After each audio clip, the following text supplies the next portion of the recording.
Welcome to episode 19 of Trolls for Hire. When last we left off, what the hell did we do last time? Oh, that was the Bitter North.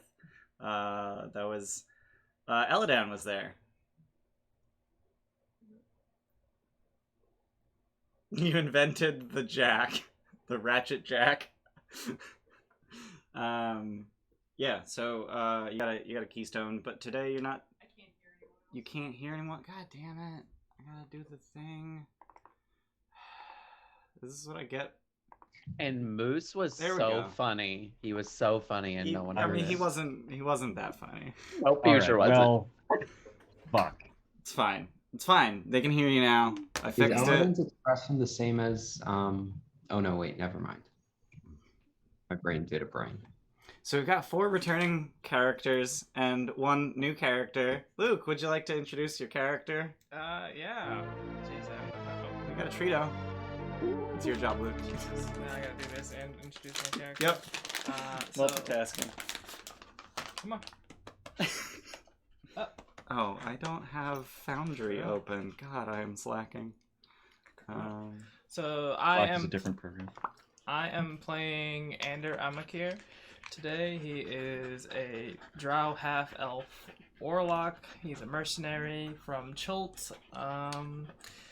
Yeah, him and his family are just explorers of the area. They do work for some of the mercenary princes and Merchant Princess. merchant princes.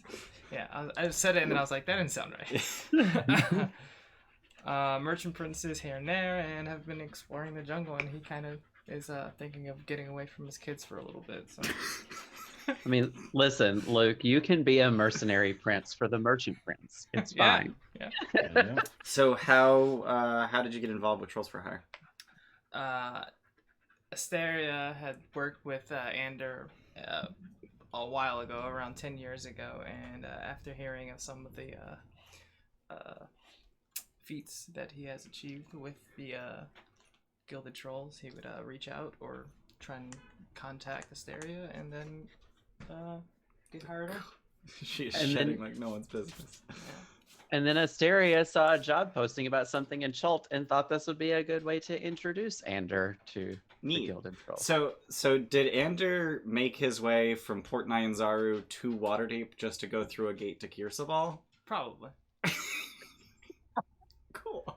It's like, oh, I just spent how long on a ship from Chult to... Several weeks. Yeah. Yeah. I mean, at least I don't have to do it again. This is true. Because, like, you're in Chult now. It's just like, Yeah. screw it. That you know, at least. Gone to King's Hall. Yeah. So prior expeditions through Keystone Gates have gone sans the help of the Astral Kraken, and that caused problems. So it is now up to the players whether or not they will collectively be tethered by the Astral Kraken when they head through a Keystone or a Keystone Gate. Sorry. If you don't take the tether, then you're agreeing to have those characters just stuck somewhere if we don't finish the session back in Waterdeep. Triggered. And then that what would that mean?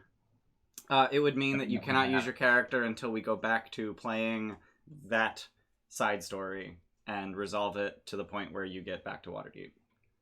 Which has happened twice in Phandalin. We have had, a second session to finish the thing, but with the Astral Kraken, it's just like, okay, session's over, we're going back.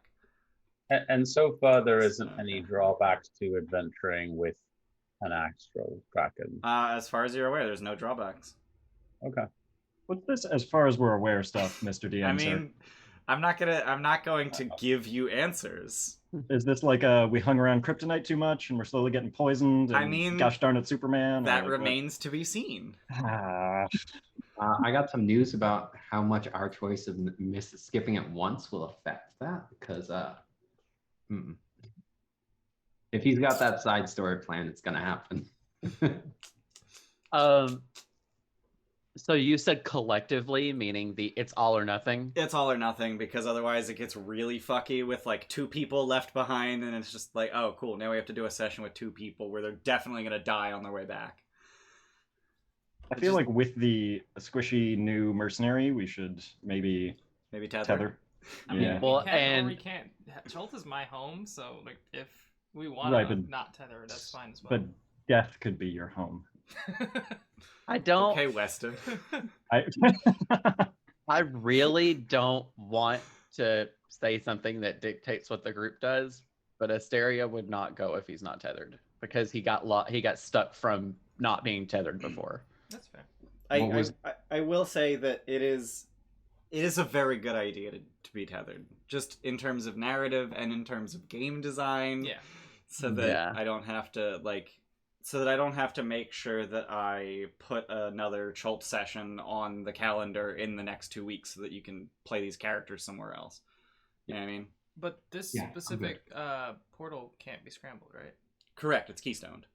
But you So- can always manually pull your tether But I'm at the saying- end of the session. But if we don't get tethered, anyone can just walk back through it at the what's True. up? So why It's would we not less be- about people following you and more about you getting back to Waterdeep. The point is, it's basically a fucking teleport back to Waterdeep. Yeah, but why couldn't you do that What do you mean? if you're not? If you're not tethered? Yeah, Like if we're Because stuck you're out in not the a level jungle, 13 wizard. Right. but you can't activate the keystone from the other side? yeah, but what if we're like stuck in the jungle away from the Oh, Right. you're saying like Or you can't trapped, get back or- to the keystone. To the gate. Oh, okay, yeah. okay. Imprisoned Right. or Yeah. Okay. someone cuts a rope bridge. Incidentally, the key to the gate that goes to Kir Sabal, I don't think it's ever actually been mentioned. It never really mattered because Denton was already always opening the gate. The key to this gate is actually a feather.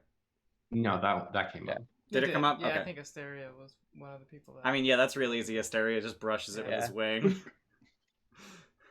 Yep. It does disintegrate the feather, though. oh my god. No, not my mixed feathers. It's just one. It's just one feather. You'll grow them back. Any Put number your like whole his wing, whole- the Yeah, whole just- wing just You just brush disintegrates. your whole wing. It's like, oh, fuck. Oh no! I can't fly anymore. Helicopter. Good. So you guys have sort of collectively, I hope, decided on what it is you're doing in Chult today. And if not, hopefully that decision is made quickly. Hopefully in no more than 42 minutes. Sure. We're looking for something to do with the undead, like trying to investigate that. That's specific. Yeah, so there's so I was in correspondence with a sage called Grandfather Cimber, learning a bit about Omu and the what's his name now? I'm looking. Oh yeah, Rasmussen, and just trying to find leads with the UNT, potential correlations between the two allying up, and where we can find them to try and find, to get there. Now, from what I understand, you literally stumbled upon the city of Omu, right, Beehive? Yes, I was with a group of the hunters, and we were traveling to investigate, and it was rather painful, but we did find what we think is the ancient city of Omu. There was a lot of lava and a And lot a of waterfall pouring into it. waterfall pouring into the lava. So, but looked like Omu. We're thinking that the undead were coming from that direction. Well, Beehive was that in the direction of the undead that we fought when we met? They Yeah. have the symbol on the forehead, yeah. Mhm. All right. Yep. To both. Were there any sightings of UNT when you were there, or surrounding the area that you had to avoid? No, nothing. Nope, didn't see any UNT actually. So I mean, it's possible that they were involved somehow, but I didn't see any of them. Right. Do we know And if Cross the Sea is a UNT? we understand, at least Grandfather Tembe is one of the sages that believes that they are associated and allied with each other, the Rasnasi and the UNT. Mhm. So that was the angle I was going on in terms of researching it, because I didn't know where Omu was. Because I didn't know where Omu was, that was the angle I was taking. And there are options to suss them out in Port Nyanzaru, where there's a group of them, or to find a way to aid the Grungs, a Grung faction that is actually fighting them as well. But if we already know the location of Omu, it does kind of be curious to maybe head there, like go to the source instead of hitting up stuff along the way. Although I don't know if we all feel prepared for that. So if we want to take the long route, we could do what we can do it the way I gathered.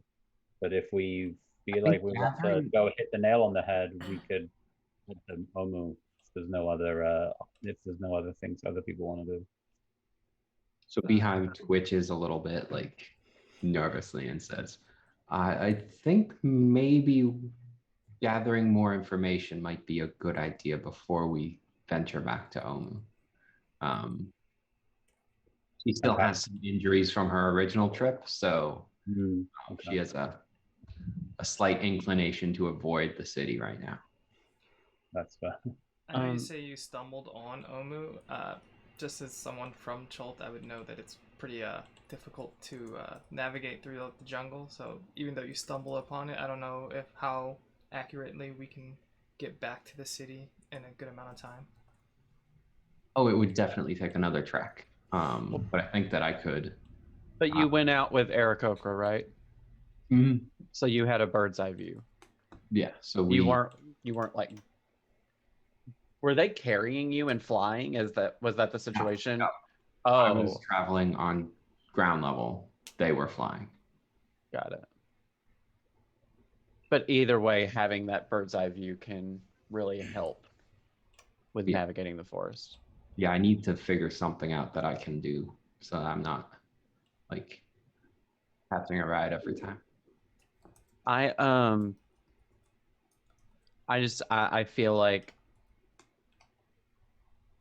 this may seem obvious, but we just need to do whatever we can to figure out what is causing this.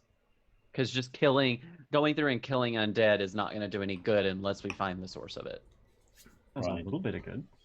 I think short term, yes, but long term, no. Right. If we could maybe get to the leader of whatever Yuan team may be in league with Rasnasi, then we at least will have someone on the upper rungs of this conspiracy to follow.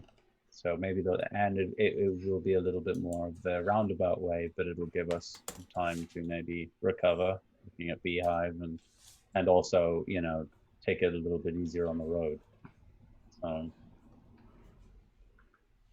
Okay. Yeah. There is a direct source, or at least a direct contact. Do we know anything before I run into that aspect? Do we know anything inherently about the Grungs of Dungrunglung? Because that was in my letter from Zatembe. Are they like well known in Port Nyanzaru? Are they somewhere else? Are they deep in the jungles? As I assume they are. They're pretty deep in the jungle. So let's have everyone roll history and see if anyone knows anything about them. Yeah. I'm just gonna say That's no. acrobatics. Yeah, well, trackpad not used to using it. Can Andrew and I have advantage since we're from here? I'll let you have proficiency, even if you're not proficient. Well, I'm not I mean, that's fair. There it Rodrigus is. over here critting. Oh. Oh. Wow. You were in the jungle, Beehive. Me I and did. Asteria I'm- are both I'm like, no, from there- here. There are a lot of minus no ones grungs. happening. This is not the smart party. Okay. So Rodrigus apparently knows something about the grungs of Dung Grung Lung, and knows that they are. Let me pull up map of Chult. I have one of those, right? It's not on the wall. It's not on the wall. Leave me alone. Oh, come on. There it is. All right. Map. Yeah, so it is, it's nearly due south of Port Nyanzaru and northwest of Kirsabal. Is there a? Oh, we don't have a map. You do not have a map. It's it's about 80 miles from Kirsabal. Ooh. I thought we decided beforehand that a Chultan guide that was doing stuff out of Port Nyanzaru would have a map of Chult. Did we not decide that? I do not recall. Okay, if you want to say that I don't, that's fine. I could be misremembering. I think it's likely that you're remembering accurately. I have a tendency to give stuff to my players and then regret it later. If you want to pretend like you didn't agree to that, I'm fine with it. I don't see a problem with it, honestly. So Yeah. let me. So the problem is there's a fine. DM map of Chult, which has literally everything labeled, and a player map of Chult, which is blank, like not even terrain. Oh, Got it. Yeah. Well, it should have terrain. Not in the middle. It don't. Can you just like upload the map and then like make little markers on it, and then for things that he would know? Here, I'm just gonna show you the player map of Chult because it's special. It's the like hex map, right? So 80 miles south That's of just Port right, yeah. Nyanzaru is like where I would know the run Oh. Dungrunglung are. It was 80 miles northwest of Kirsabal. Northwest of Kirsabal. Okay. It also looks like it's about 80 miles south of Port Nyanzaru, though. Maybe a little more than that. So it's the big like what looks to be like rock thing that we can see on the map, right? What? On the one that you put in Foundry. Yeah. What about? Is that where we're talking about? Because that's northwest of Kirsabal and south of Port Nyanzaru, and Big looks to be rock roughly. thing. It's Oh, that is a chasm. Dungrung Lung is just Oh. south of that chasm. okay.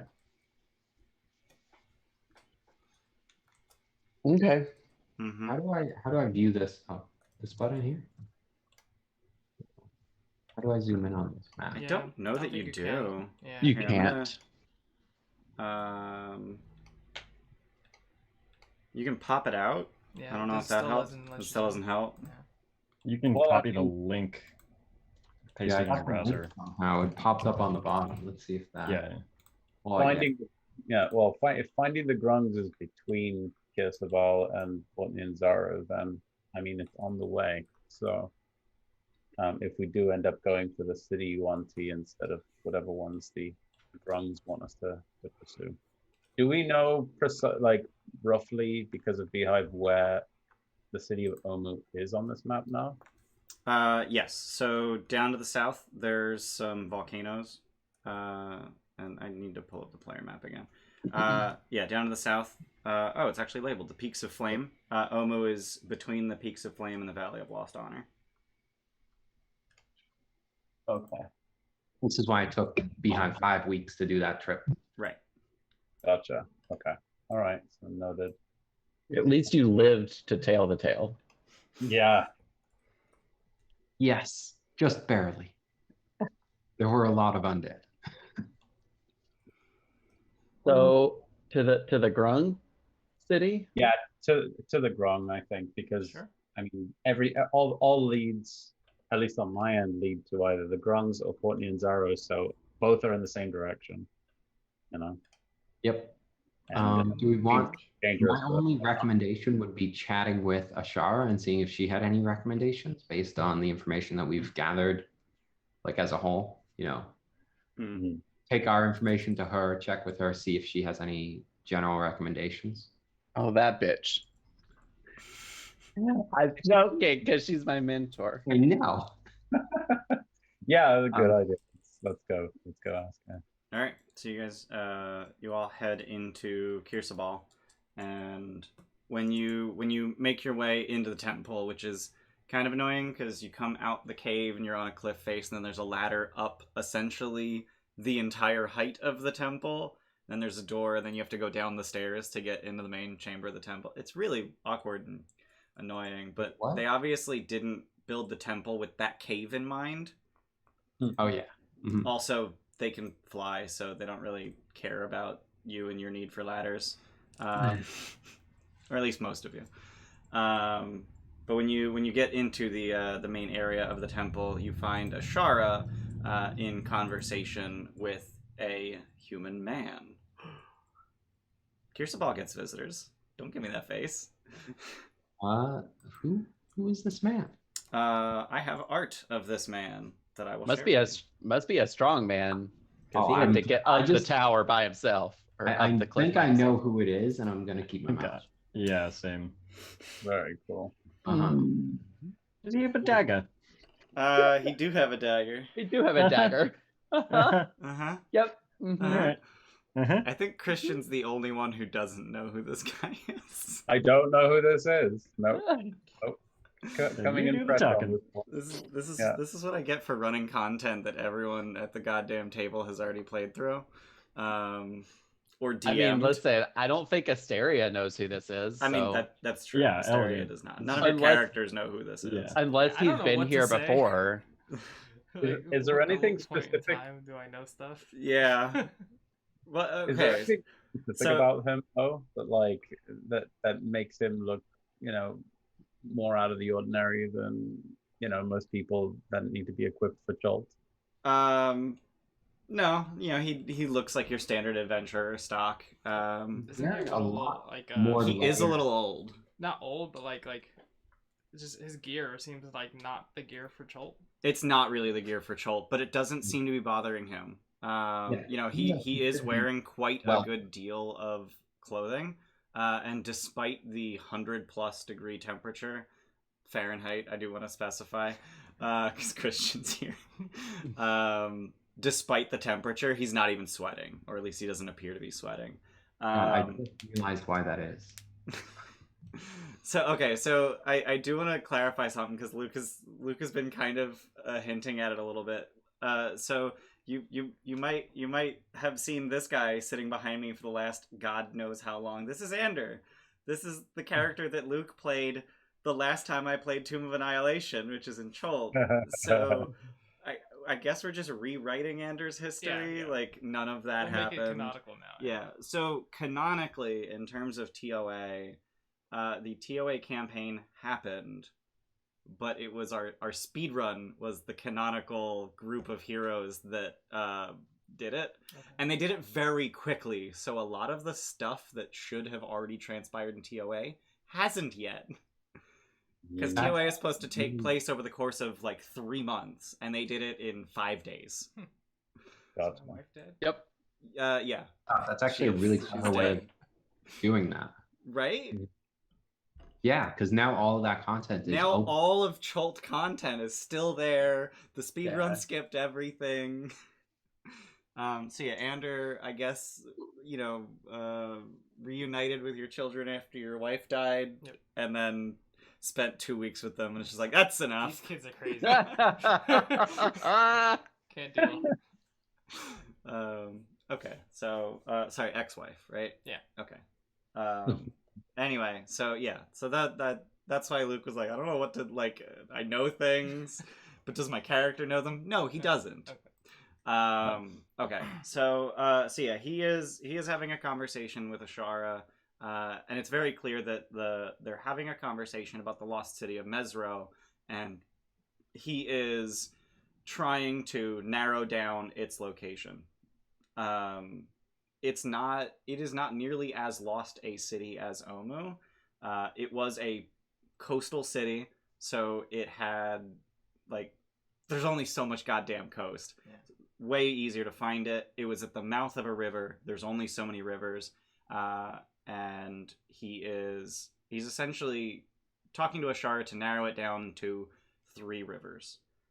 And once they've done that, which takes a few minutes, he thanks her and says that he'll leave in the morning.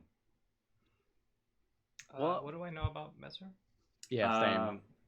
Let's get some history. God, I hate history. Well, Pass. maybe you should be... Actually, you're Chultan. You should be proficient in this particular check. Would have been does- reasonable. with- Oh my god. I'm sorry. 5? You said you're giving us proficiency, so Yeah. 16.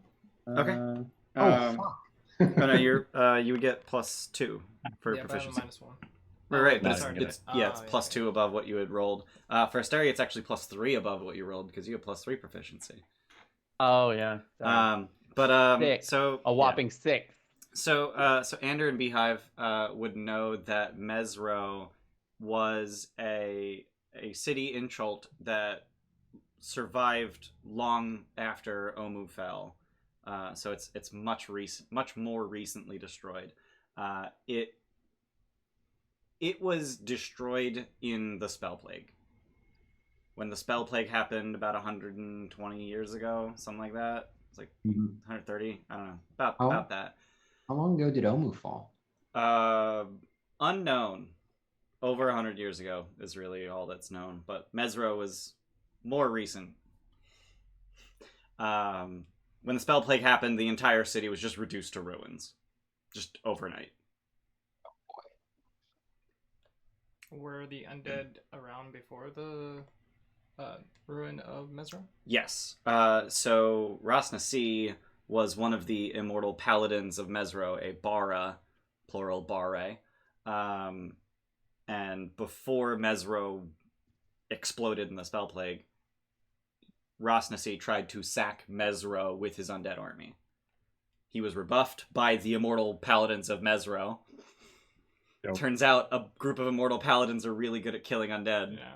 Who'da thunk it? Uh-huh. He retreated into the jungle and was thought to be dead for over 100 years. Apparently not. Well, if we're looking for the He's source still of- around. So the immortal paladins were actually immortal, most likely. So after he tried to sack the city, his powers as a Bara were stripped from him by the other bar. by Ubteo. Oh. Ooh, Rough. But no, I'm just thinking like it's rough, buddy. they're immortal paladins. If the city fell, the immortal paladins should still be around, right? I mean, they could have just left. They disappeared the same time the city exploded. Like none of them have ever been seen again. So like a was last like, they might crusade know how type to- of thing. They might know how to kick that guy's teeth in, the Rasnasi, since they did it once.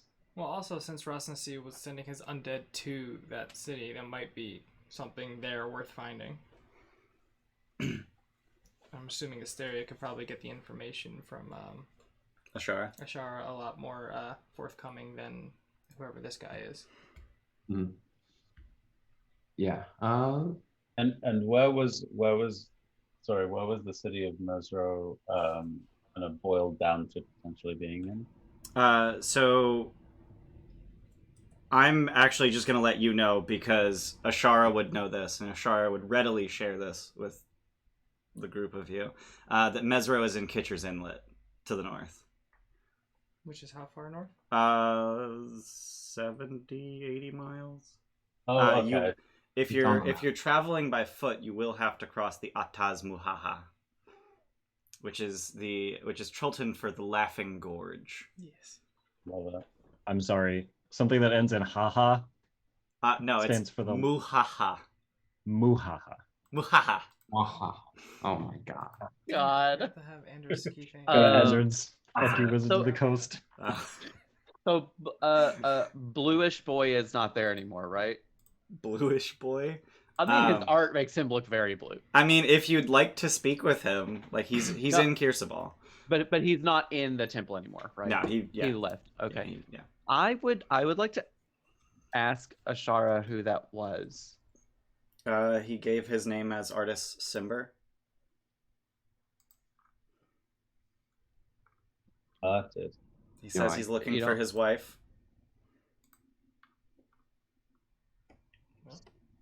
Mezro fell But 120 years ago. Must be an elf. But Checks does out. he think that she's maybe in Mezro? Apparently.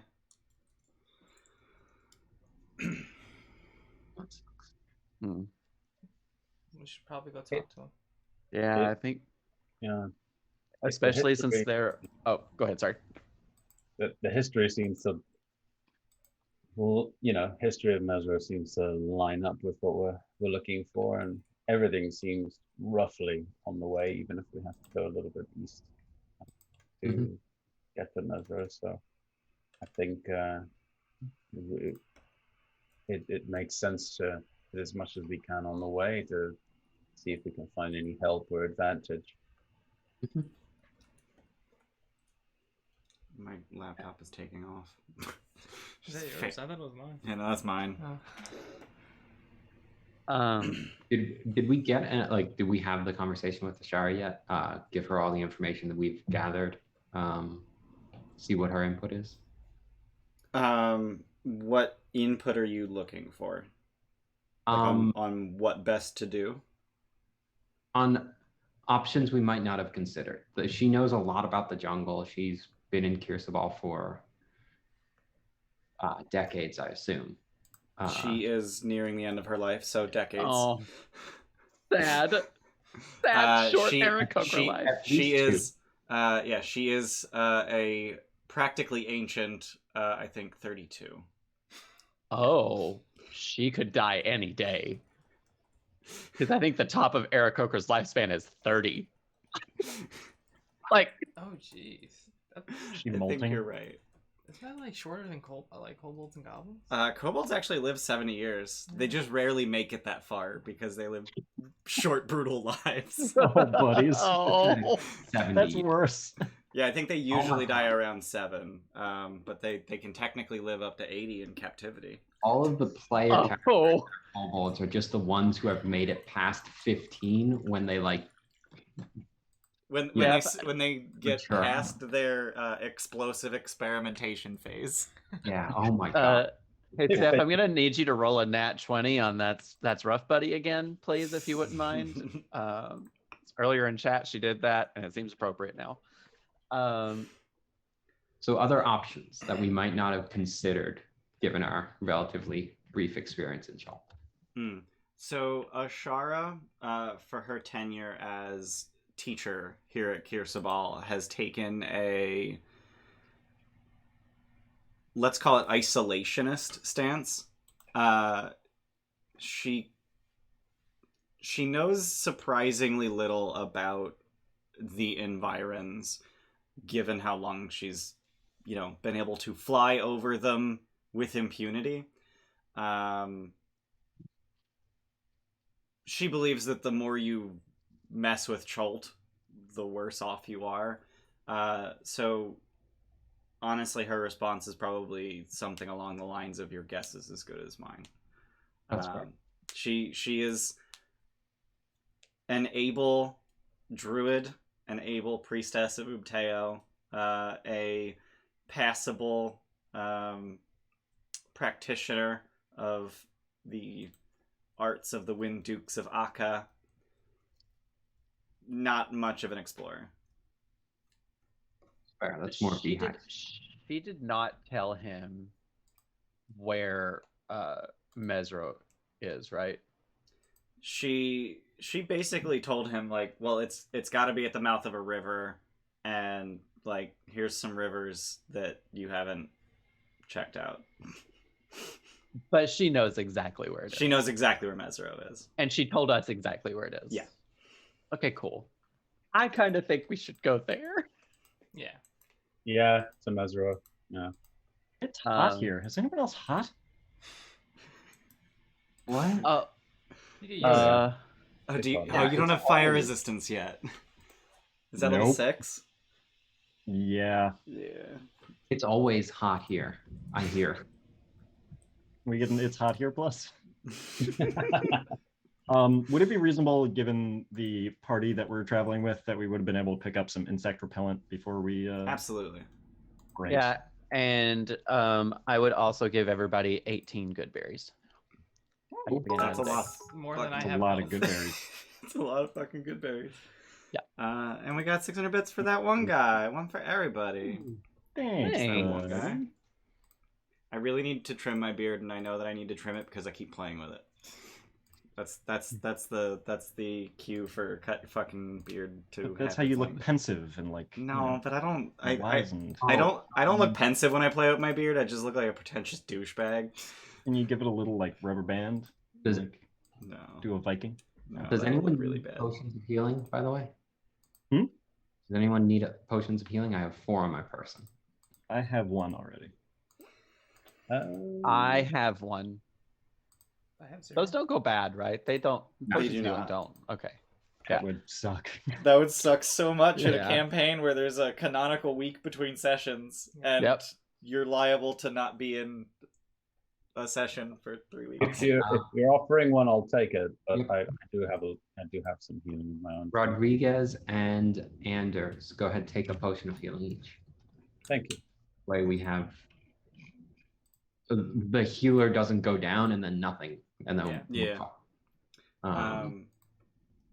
D&D Beyond actually recently sent out a survey asking people how much they want features to exist, and one of them was the ability to send items from a character sheet to another. That'd be cool. It'd be really useful for here. It I'm going would to give be you a really- healing potion. I'm sure we'll Or see the beta version even- of that in a Maybe year. not. You'd think. but Purchasing items at percentage costs. You still can't purchase items at all. But, at like- all. Oh, but like just oh my Yeah. god. But where I feel like that transfer of items would be really useful is when a character dies. Yeah.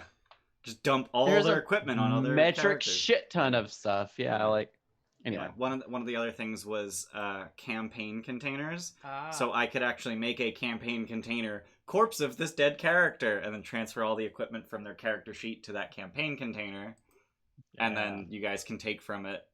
Or Like again, a treasury. Yeah, Yeah. basically. or like the Ultros. Yeah? God, that'd be amazing. Yeah. Anyway, Um, so that's... I think D&D Beyond is on top of the market. Obviously, they have a monopoly by way of only being the only people with licenses from Wizards of the Coast, and they coast. So that's what Roll20 did, and they turned it into garbage. And Welcome to Foundry. welcome to to Foundry. Foundry. Anyway, I'm saying there's a module for that in So Foundry. let's go. Container. Let's chat with Artists. I want to ask before we go. I want to ask Ashara why she, is this a human guy out of the building now? Yeah. He's like come and go. Okay, I just want to Yeah, ask her what yeah. she left out information she freely gave us. I don't know him. I don't know what he intends to do here in Chult, and I don't trust him. What gave you? What gave you reason to distrust him? Well, it's less that he gave me a reason to distrust him, and more that he didn't give me any reason to trust him. I trust the group of you and your new friend. Did he come in from the portal, or did Oh. he arrive? No, he made his We way both waved. up the switchback. Wow, interesting. I'm gonna worry briefly for all the bee traps that are on the switchback. That's right. He seemed surprisingly devoid of bee stings. I mean, no, that's why I'm worried about the traps. Yeah, no, he If I would I be able to catch up to him like outside of the building if I went now? yeah. Yeah, I Yeah, think because we. time is bullshit, and Yeah, he's we're gonna meet up constantly in a at- state of walking to whatever building he was headed to until I say Right. otherwise. Right. I think that we were all gonna go Talk chat to with him, him. yeah. Yeah. All right. That's fine. So let's just say for the sake of you guys have been talking to Ashara for a little while. Let's just say for the sake of verisimilitude that he has made it to the guest quarters that he'd been assigned. So you would recognize them since you occupied them the first time you were here. Yeah, and on the way there, I would just want to make sure that we're all on the same page of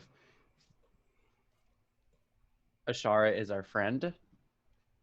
If she was hesitant to give him information, I don't think we should volunteer information that she was withholding.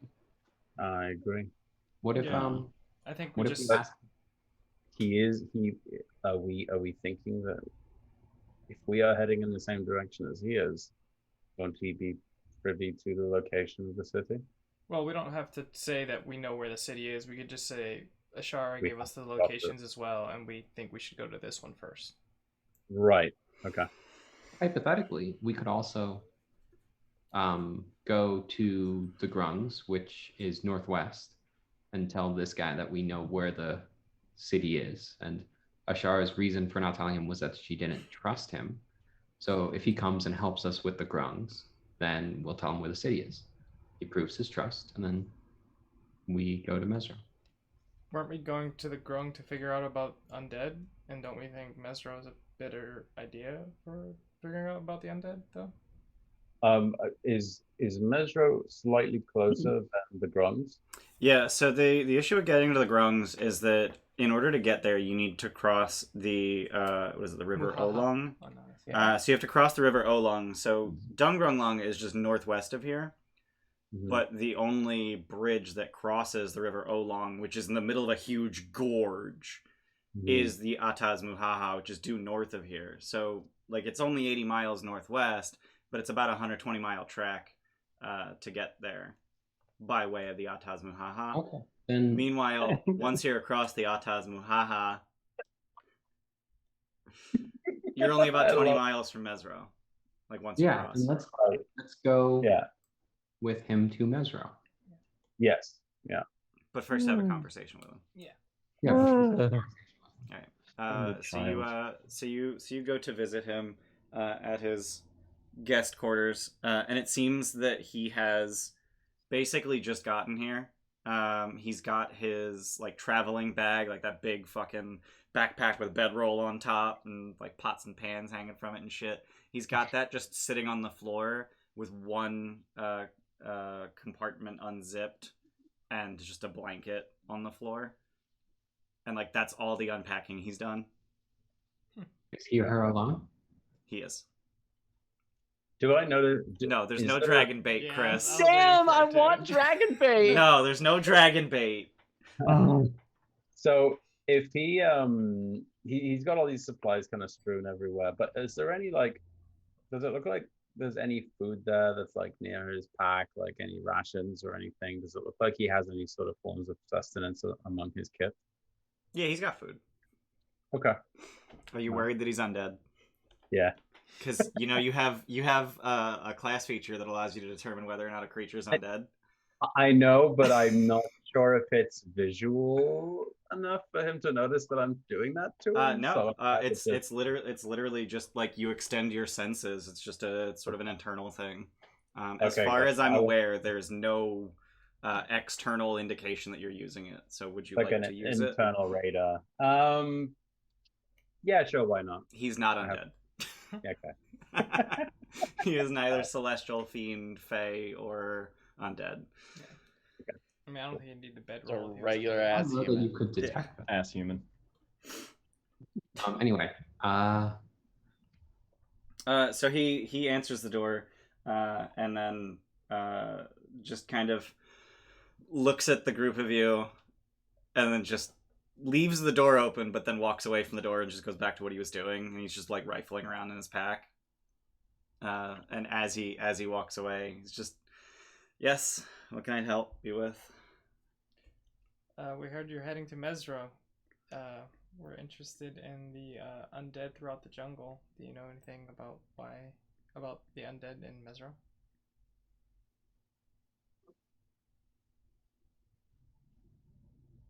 I haven't found Mezro yet, so no, I don't know anything about what's there. Well, you've Have been you heard anything about what's there? Ruins. Blasted ruins. Like a bomb went off. The only thing still standing is the Temple of Uteo. Supposedly. What's taking you there? Hmm? What's taking you there? My wife. You How did she end up there? She was a Bara. Oh. Wait. How old are you? Older than I look. Huh. Alright, my turn. Who I are start- you and what are you doing in Chult? And why should I care? As he's saying all that, I'm just staring at his ears, trying to get like. You've got like a little point. Yeah. You like an elf, really? Hi, I'm Beehive. It's nice to meet you. And she kind of walks in and puts her hand up He to does him. not take your hand. It's polite to shake hands. I know. It's a choice. Oh, okay. I thought you didn't.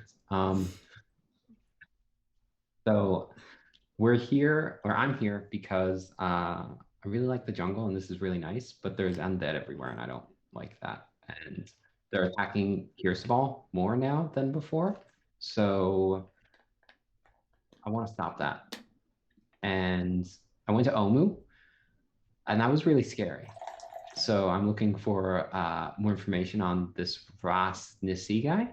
And his brow furrows at Rosnessy. and he caused all the undead stuff. And they all have this little symbol of his, and she like draws it in the air. And he was a Bara from Mezro. So Yes, he but your was. wife was too, so they don't all suck. I'm sure she was great. And so I want to go there and find out what his deal was.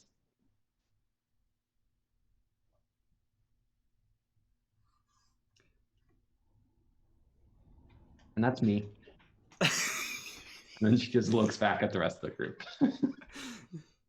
We intend to hunt these undead and hopefully get to the source, which we suspect is Raznasi, which is why we are investigating. I these mean, guys. that. And yeah, go ahead.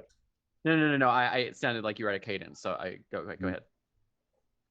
And so we are headed in the tentative direction of where Mezro may be. That name clearly means something to you. Certainly. Wait, What's your general opinion? You were around. Like did you know him? I did. Was he a dick? No. Is he a dick now? I don't know. I haven't seen him in a long time. How long? 200 years? Wow, you're old. But especially for a human. That was very rude, I've heard. He looks like he's about 60 years old, and Yeah. he looks very human. Yeah. So what's your secret to being able to prolong your life? As an Aarakocra, I have particular interest in this. Mm-hmm. It's I don't know that you know this. As an Aarakocra, I'm sure there's a lot of things you don't. but secrets are meant to be kept. Wow. He's racist. Wow. That is in character. Wow. So if we help you get to Mezro, would you be willing to share that secret, maybe? We're just gonna help everybody who's a dick to us? That's fine. Cool. I mean, Well, we did It's barge in helping to ourselves too. his room. I feel like we're being kind of rude. I mean, Margin. We knocked and he opened the door and then left it open. You seem very capable on your own, considering you got here in your own way. Mm-hmm. We were just wondering, since we were headed in the right direction and well in the same direction, if you required any assistance or company, considering it's all up there and the jungle is what the jungle is. Company I could go either way on, but assistance I wouldn't mind. Yeah, we're very capable. So it's settled. We'll go to Mezro and you'll tell us about how you're not so old. No, we didn't. And maybe you'll be a little nicer to an entire race of people that's housing you right now. Sorry, how old are you?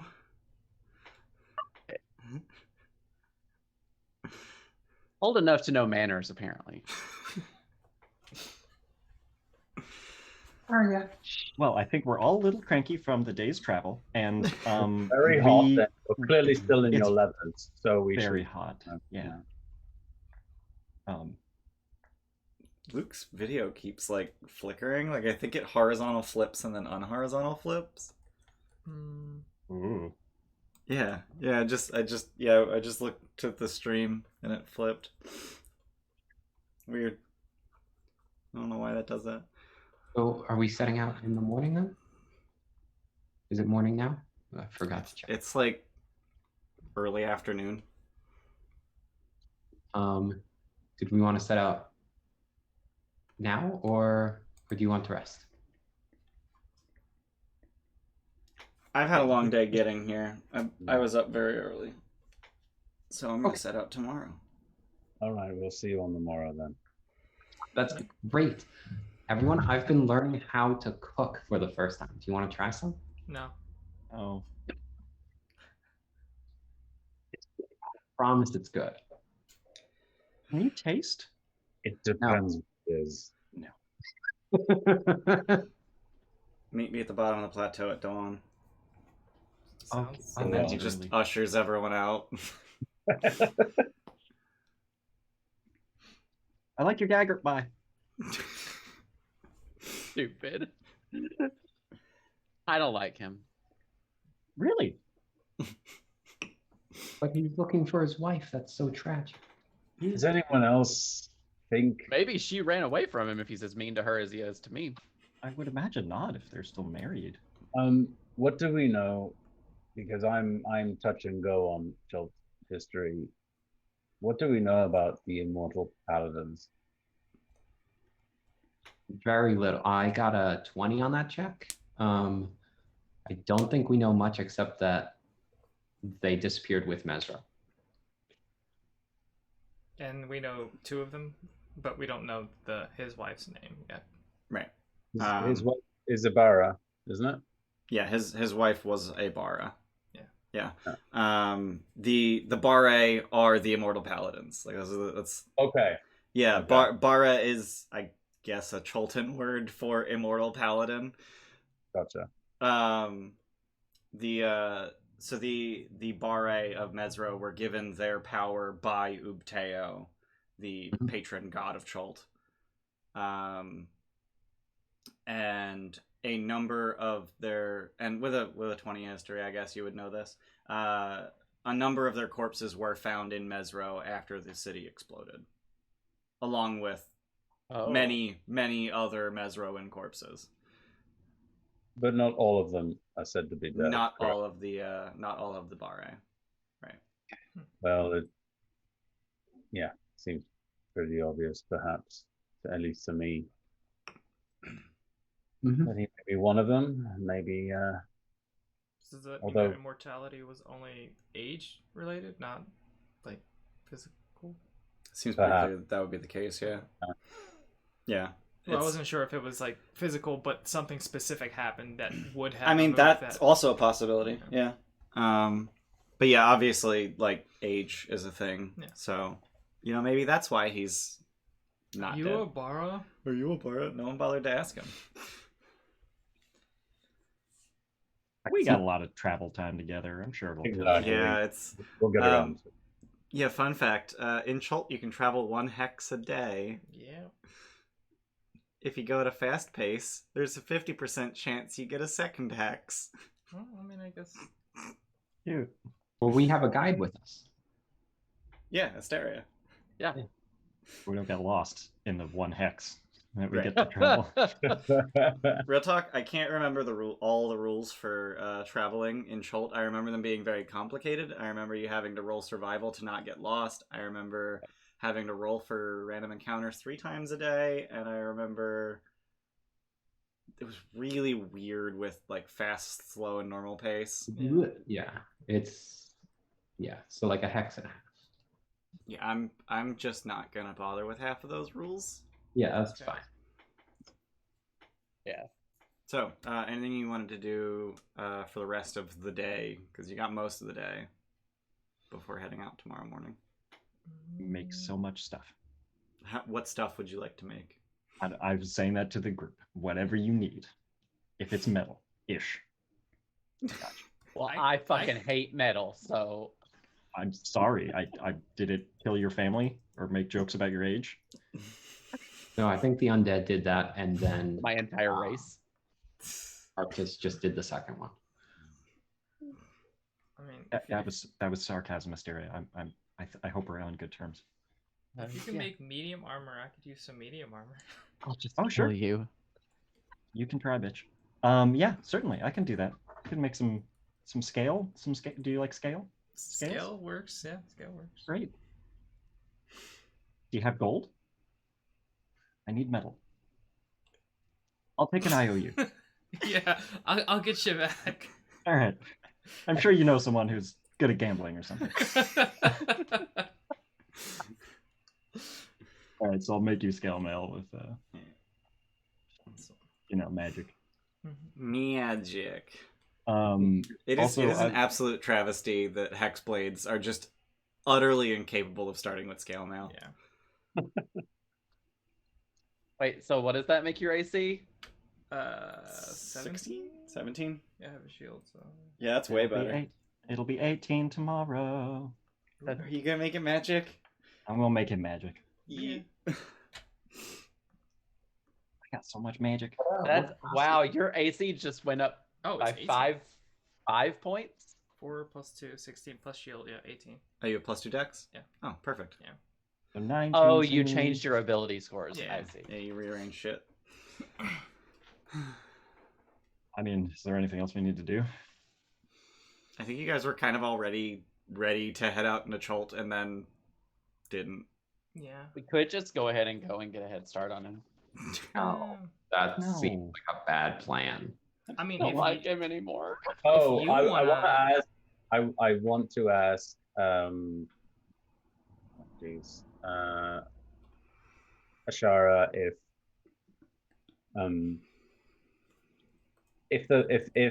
it's the undead have been like coming back as frequently as they were last time we were here, or if they stopped after the heiress left. It has been occasional, but not. There have been occasional attacks, but not nearly in the force Okay. that you saw. Asteria, if you would like to go scout, I'm assuming that'd be fine. Just like the beginning part of our trek, you could see if there's a better path Yeah. from overhead. Yeah, I was already gonna plan on that.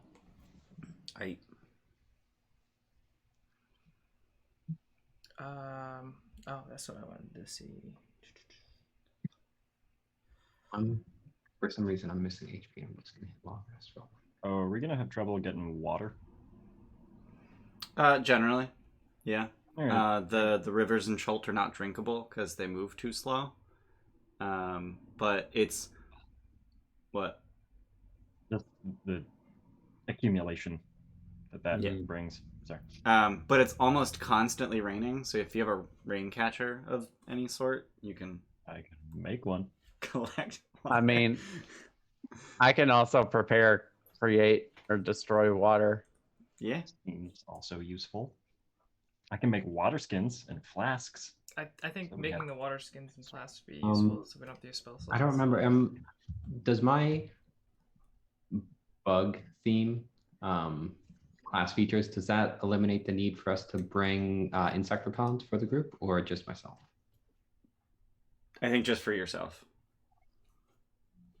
But Um, real talk, insect repellent is yeah, It's stupid cheap. I stupid have cheap. 200 uses of it right now. yeah, it's I think I got us for a while. I yeah. have a grappling hook. So, Moses, do you want to make several water skins, and then the day before, like the day we got there, I'll cast create water, and we'll have 10 gallons of water to split up between the water skins.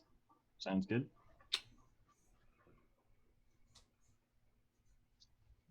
How many water skins can you make? Up to 100 gold pieces worth. So, wow, a lot. They are 2 silver pieces each. Too many. So 500. And Yeah. how many gallons does how many I think it's whatever? a half gallon per water 4 skin. pints, yeah. So, we could have 20 water skins worth of water. Which is enough for the group of you, for except for Beehive, because Beehive doesn't need water, for one day.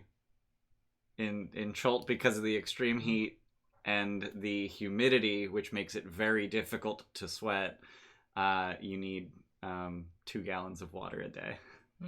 Okay, so we can have slightly more than that because we can have 5 each. Yeah.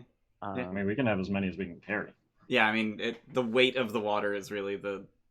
Oh, Yeah. I guess that is true because I was thinking only casting it once, but it's the day before, so I can cast it. As many times Water as well. weighs about 8 pounds per gallon. They are 5 pounds full, according to. Yeah, I buy that. Yeah. For a half gallon plus the weight of the water skin, 5 pounds. Yeah, sounds about right. Yeah. So, So like each of you is 40. just carry. How about this? I'm not super concerned. You are capable of literally creating water from nothing. Yeah. Not super worried about it. So let's just say it's handled, and then that's the end of the conversation. Sounds good. Cool. To make it the end of the conversation, do you want me to have it as one of my prepared spells? I would. Yeah. Okay. That would be for the best. Then shift some stuff around. I think that makes up to 10 gallons at a time, right? Mm-hmm. So. And those good berries will expire, but I will give. Yeah, I just noticed that. What? The, The flip? yeah. Yeah, it was really weird. I don't know if it's trying to use my camera and then switching to your camera or Oh, something. maybe. That's really weird. Fails boy.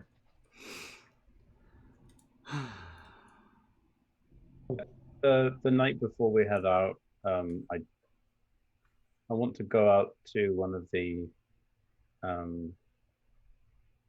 balconies or overhangs that's probably like the most stretched out of all of them, hmm and take my sword out and kneel and kind of open my mind and my heart out to any sort of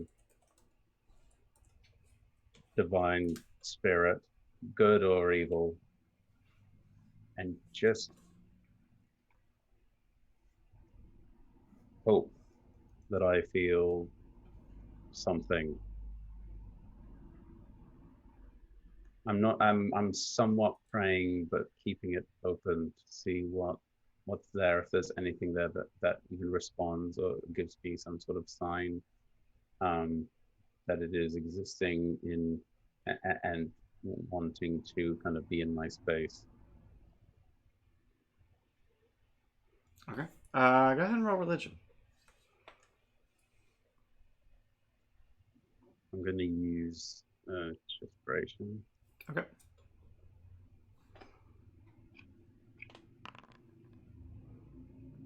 Oh, wow. 19. Yeah. Good thing you cheered. Yeah. Oh my god. I said it was like ones and 20s today. Like these. Yeah. So you feel a conspicuous hollowness, like something that should be here isn't. And I will point out that the overhang that hangs out furthest over the city is the balcony of the temple.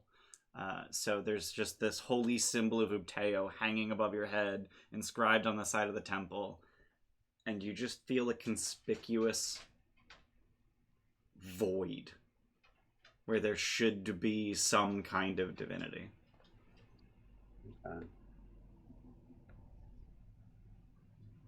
I squeeze my eyes a little bit harder down, shake my head and look up at, at the moon or at the clouds where the moon should be. And there should be a god here. Where are they? And I get up and I walk back to talk to, well, to go to bed with the others. Yeah. All right. Okay. Anything else anyone wanted to do before we cut to tomorrow? No. Beehive cooks a meal for anyone who's interested. I think that was a resounding no. I'm gonna try a little bit. I come in. I'm gonna try a little bit. I said depends what it is. I'll try it. It is. Let me make a roll real quick. Do you have proficiency in cook's utensils? I don't. Oh, great. I have herbalism. Oh so boy. I can make salad. Just Just why like can't a we ever salad? have just like a salad? Right in front of my salad. That was a very different reference. Very different. Oh god. It's like plus. I referenced a Nickelodeon movie. Chris referenced gay porn. Yeah. I mean, sounds the same to me, Listen. I'm just gonna roll survival. That's Okay. close. Sure. Damn. Wow. I'm actually upset at how well you rolled. Yeah. It is. So she's just like, I'm trying this new thing here, and it's amazing. You're the only one that's come. There's like a whole bunch of balls as people are. I don't The know. Aarakocra even are pointedly not trying it. You rolled survival, so maybe it's very nutritious, but horribly tasting. Yeah. What did you put in it? Lots of bugs. Mashed Oh god, I bugs. just watched Snowpiercer last night. Oh. God. The Nutribricks. Yeah. Ugh. Mr. DM, what is the result of that roll? Is Uh, it tasty or is it like that's up to Chris. Yeah, it's actually strangely super good. Like, people are avoiding it, and she has done this before where she tries to cook for the Aarakocra, and they're clearly not like prejudiced. They're acting on information. Like Yeah. they have tried this before, and she is bad at it. Somehow this one is fantastic. It's like a Gordon Ramsay salad, completely unexpectedly. Like you're just I'm like, gonna how call did this- you? I'm gonna cautiously probe with the spoon and like and taste it, and it's not bad. It's it is, lack of a better word, cozy. But I'll Cozy. take. Cozy I'll salad. take- I'll- is it a salad or a stew? Sorry, I didn't know which one we were making. Rodrigus doesn't know either. What is listen, this? listen, all I know is that you're eating a salad with a spoon and I love it. Yeah. Like, It's either a very wet It's like salad. a quinoa salad. Like it's very Okay. whole bunch Yeah, of. dense superfruits and berries. Like it's very berries and quinoa and that kind of stuff. It's a bit sweet for me, yeah, but it does taste good. Is that because it's sweet or salty? It's probably my palate. I prefer salty, but sweet is fine. Okay, so those foods are sweet. Got it. And I take a few more, spoonfuls, and then I go to bed. Spoonfuls of salad. Alright. When you get up in the morning, there is already no sign of Artus in Kirsabal. Okay, let's go meet him where he said that we should meet him. Yep. Yep. So we do that? Do I have the capability of flying people down? Yeah. Okay, then I'll fly people down. Okay. So Artus is, as promised, at the foot of the plateau, with all his ridiculously large gear, just sitting on the ground waiting. And when he sees you arrive, he picks it up and he gets ready to go.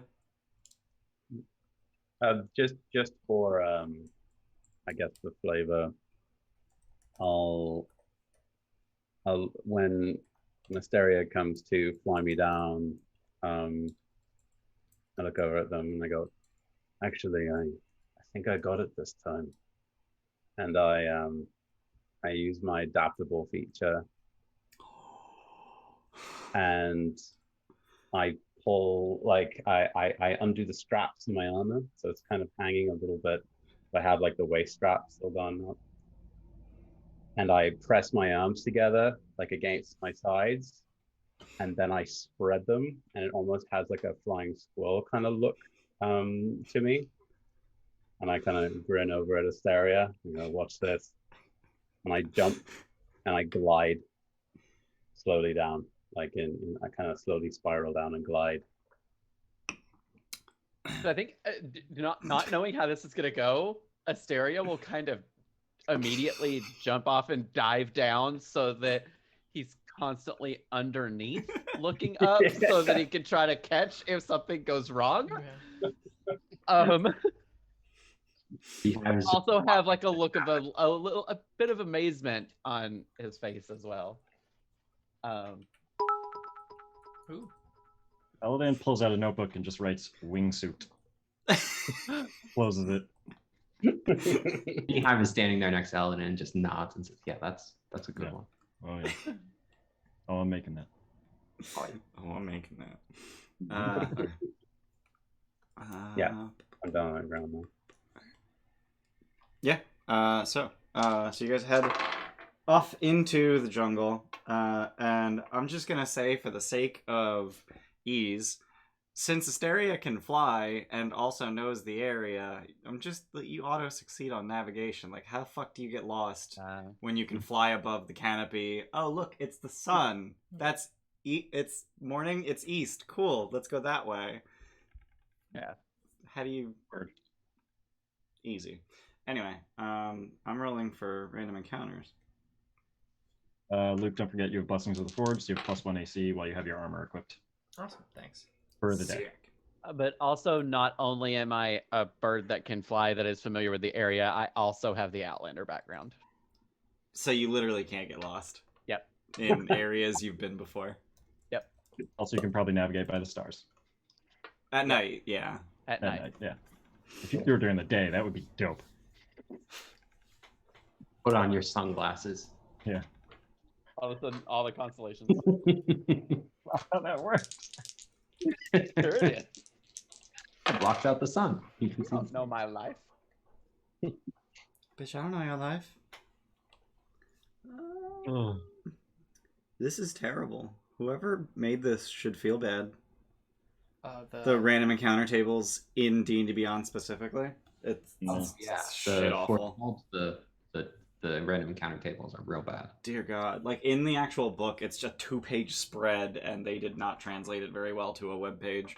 Anyway, so the first day goes pretty uneventfully. And Artus is I'm trying to enunciate the T, and I don't know why. Like, if I don't, I just feel like I'm muddying his name. Artus. Artist. I mean, no matter how you say it, you can hear the T, I think. No, I think it's the vowel after the T that I want to be clear. It's Artus. Artus. Artus. You want the U to be. Oh. Yeah. Artus. Artus. He's tight-lipped. He doesn't really talk unless spoken to. Beehive is pestering him. Yeah, I kind of. I would try to just converse with other people about topics that would be like interesting to him and just see his facial reaction. So don't ask for an answer. Just say a wrong thing and hope he corrects you. Yeah, or hopes he makes some kind of facial expression to Okay. it.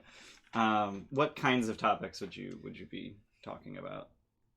Trying to get him to be a dick again. I would just bring up, since we got stuff about Raznasi, I would say, yeah, I heard that he was like a legendary warrior who had like all of these undeads under his control, and like he defended Mezro, took out and defended all of Chult against all the injustices and stuff, and like had all the gods and like I would say all the wrong stuff or Okay. whatever, just to see what ticks. Okay. Yeah. So he doesn't take issue with any kind of praise for Rosnasi. Like he actually seems to Respect. he seems to respect him. And over the course of a day of this kind of not pestering, but like deliberate needling, I guess, you would gather that as far as Artus is concerned, Rosnasi was a bara of middling prowess, not exceptional really in any way, until he picked up a book and decided to start teaching himself necromancy, which was frowned upon heavily, but instead of Is that specifically for the Bara? for Or- Mezro. Mezro, okay. Instead of giving him a chance to redeem himself, he was just exiled. Which just kind of caused all of the problems with him. Like, so Artus thinks that Rosnasi he was dealt a bad hand, he was treated poorly, and that he didn't deserve what happened to him. And that, the Mezroids essentially pushed him to the dark side, so to speak. Wow, that sucks to be him. Makes up for all the genocide. Can I tell if I feel like he's being genuine in this? In like what he says that I think we're inferring this. These are mostly inferences based on the way he reacts to things. never mind. So this is already basically the result of passive insight. Got it. Not bringing this up, but like the Trickster gods, they're known by everybody, right? No. Oh, they're not. They're not. That's an Elmoin thing. Okay. What was I going to say? Also, over the course of the day, you would catch him at some point, accidentally, I guess, saying the name of his wife, which is Elisanda. No. So he would just say it as if you know who she is, and then at your confusion, he would correct himself. My wife. So as I was like saying the praise of like how powerful Raznasi is and stuff, would he say would he mention, like you said he was middling? Would he mention like an exceptional Bara? Like what was the height of the Bara? Like who was the strongest or their leader? Who was the greatest of the Bare? That's a really good question. Let me look that up, because I think that's information I have. Do I really not have a list of Bare? Do I seriously? That would not be in POA. No, I know it isn't. I have a supplement specifically for Mezro. Oh yeah, I was gonna say you'd need that supplement specifically for Mezro, but you got it. I have it. That's so cool. There's no goddamn list of Bare. Wait. Oh, see location 4? Wait. Oh. Are you fucking kidding me? There's no list of Bare. That's cool. He mentioned someone. Yeah. List of Bare. Mezro. Is that? Oh god, cool. I have a list. Incidentally, the spelling on Alisanda is Alisanda. Bless you. 2 of my E's should have been A's. So close. Always one letter off. So he would. So yes, I have Bare. And he would say that Osal the First was the best Bara there ever was. What happened to him? OSAW. Sorry, what? What? How was that? OSAW. The First, which is just capital I. So. And Bare is B-A-R-E, right? B-A-R-A-E. Bare. Not B-A-R-R-E. No. What happened to Dumb. Osa? Well, Mezro exploded.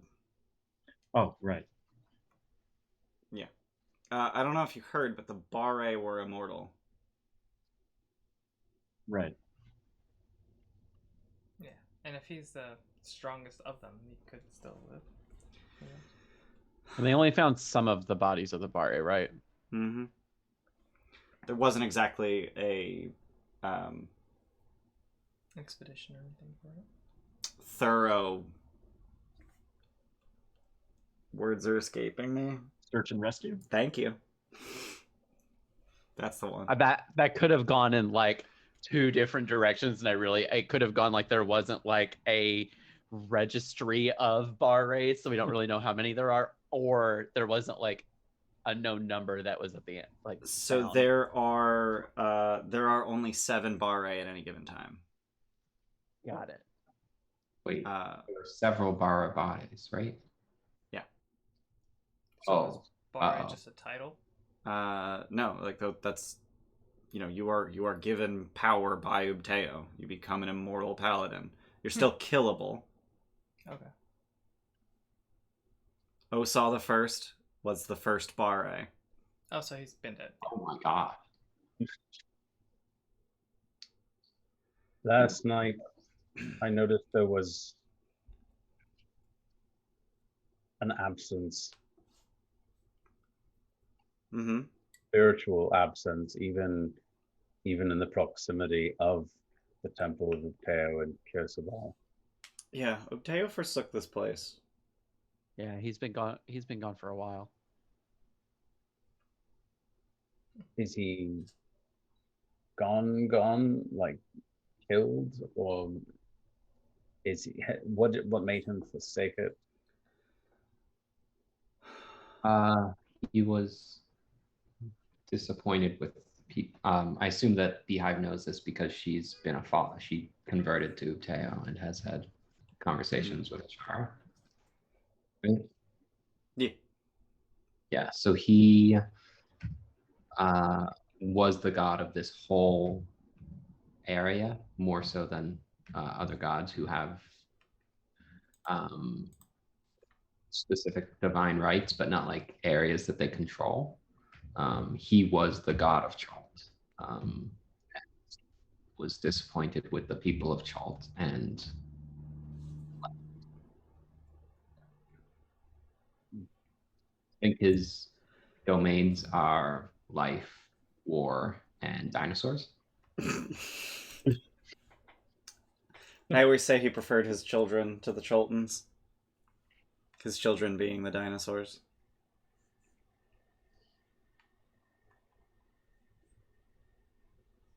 What's a dinosaur?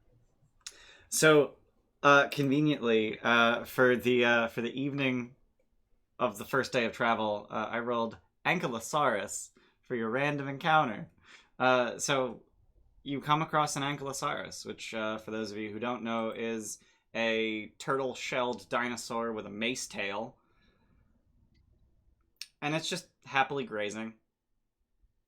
They're They're so herbivores. No big deal. Is that related to Yogg? Now I stare at stuff to wait for a reaction. There it is. That delay though. Yeah, that Yeah. delay. But yeah, there's just an ankylosaurus. You know, Maybe I think the totals are from Chult, right? they are. They are from the Snout of Amgar, which is just off the southern coast of Chult. I think we should just bypass it, Just go around it. Yeah. Just give it a birth. and if needed, I can talk to it just to let it know that that we're just going around if needed.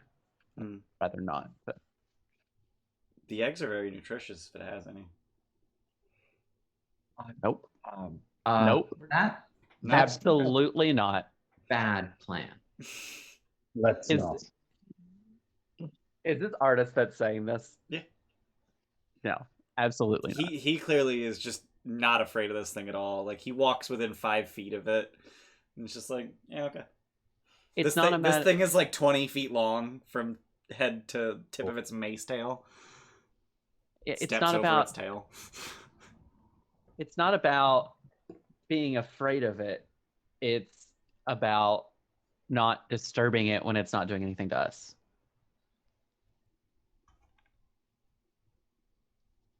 Let's just go around it. Let it do its thing. Continues walking. Beehive is gonna skirt around. So what pace are you taking through the jungle?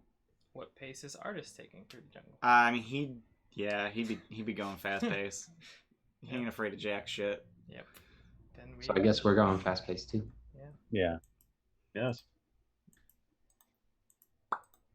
So I don't feel like rolling like 50-50 for 2 hexes each day. So I'm just gonna say you do 2 hexes every day.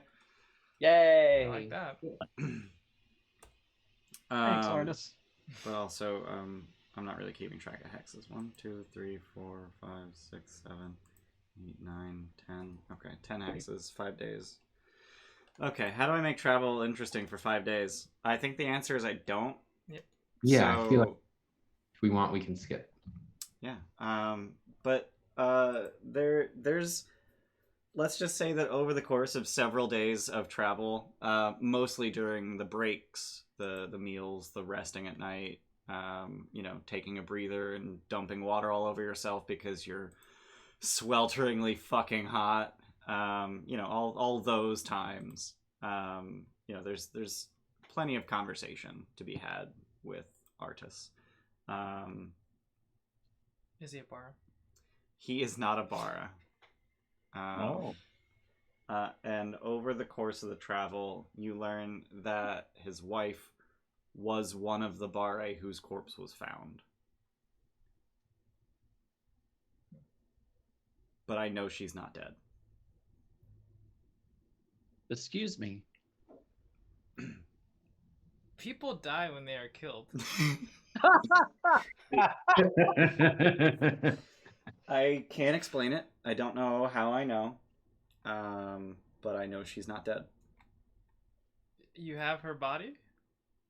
I mean, it was interred 100 years ago. And I'm assuming you were there. You saw her body and everything? And you, like, went to healers and stuff? And She would not be brought back. Huh. No magic could return her to life, which tells me I don't know. I doesn't that mean she doesn't like you? How long ago was this? Spell plague 130 years ago. Whatever. When was the spell plague? God damn, I gotta look this up. long- Spell plague was 1385, so it was 115 years ago. So do we also know how do we know how long the death curse lasted for? The death curse lasted for 24 days. Okay, so it wasn't because of that. Do people even know about the death curse? A lot of people don't. Yeah. So it literally took about 10 days for people to even start noticing it. So if you didn't know anyone who died and they tried to resurrect them in those 24 fucking days, you wouldn't have heard of the death curse. Alternatively, if you knew someone who had died and had been brought back, you would notice their withering, but that's not exactly common. Beehive withered for like a couple of days and then was Oh fine. yeah, there are PCs who had died prior. It's okay. It's okay. The speed run happened the day before Trolls for Hire started. Sure. Right? That works. I don't know what happened. I'll figure it out. I won't figure it out. We're just gonna it happened at some point in the recent past. Okay, Okay, so with Asteria's interactions, I'm assuming with Artus, he doesn't trust Artus as far as he can throw him. Especially knowing that Ashara didn't trust him as well. I think I do want to clarify that Ashara's default disposition Right, towards I someone know. is to distrust them. Not Right, even but like not trust them, to actively distrust everyone. Right. Either way, I think that I would be assuming we're taking watches or something. Yeah. The first night, I would ritually cast Detect Magic Okay. to see What on What- him is magical? Yeah, because clearly something is going on with him, and I don't Okay. know if it's because of something that he has on him or something that he's done to himself or someone else has done to him. Also, he's young when he should be dead. That's the Yeah. biggest thing is like what is keeping him young, and Asteria has a special interest in that. Mm-hmm. Considering You you're become a lich. You know? you could just become a lich. I could, but no thank you. Yeah, so when you cast Detect Magic, the only thing that pings as magical is his dagger. Well, school. Um Everything. Divination, Conjuration, Enchantment. Yep. That's a lot. That's a lot coming off Yeah. of one thing. Uh-huh. I have to pee. Does I was he gonna say- wait till the break, but I can't.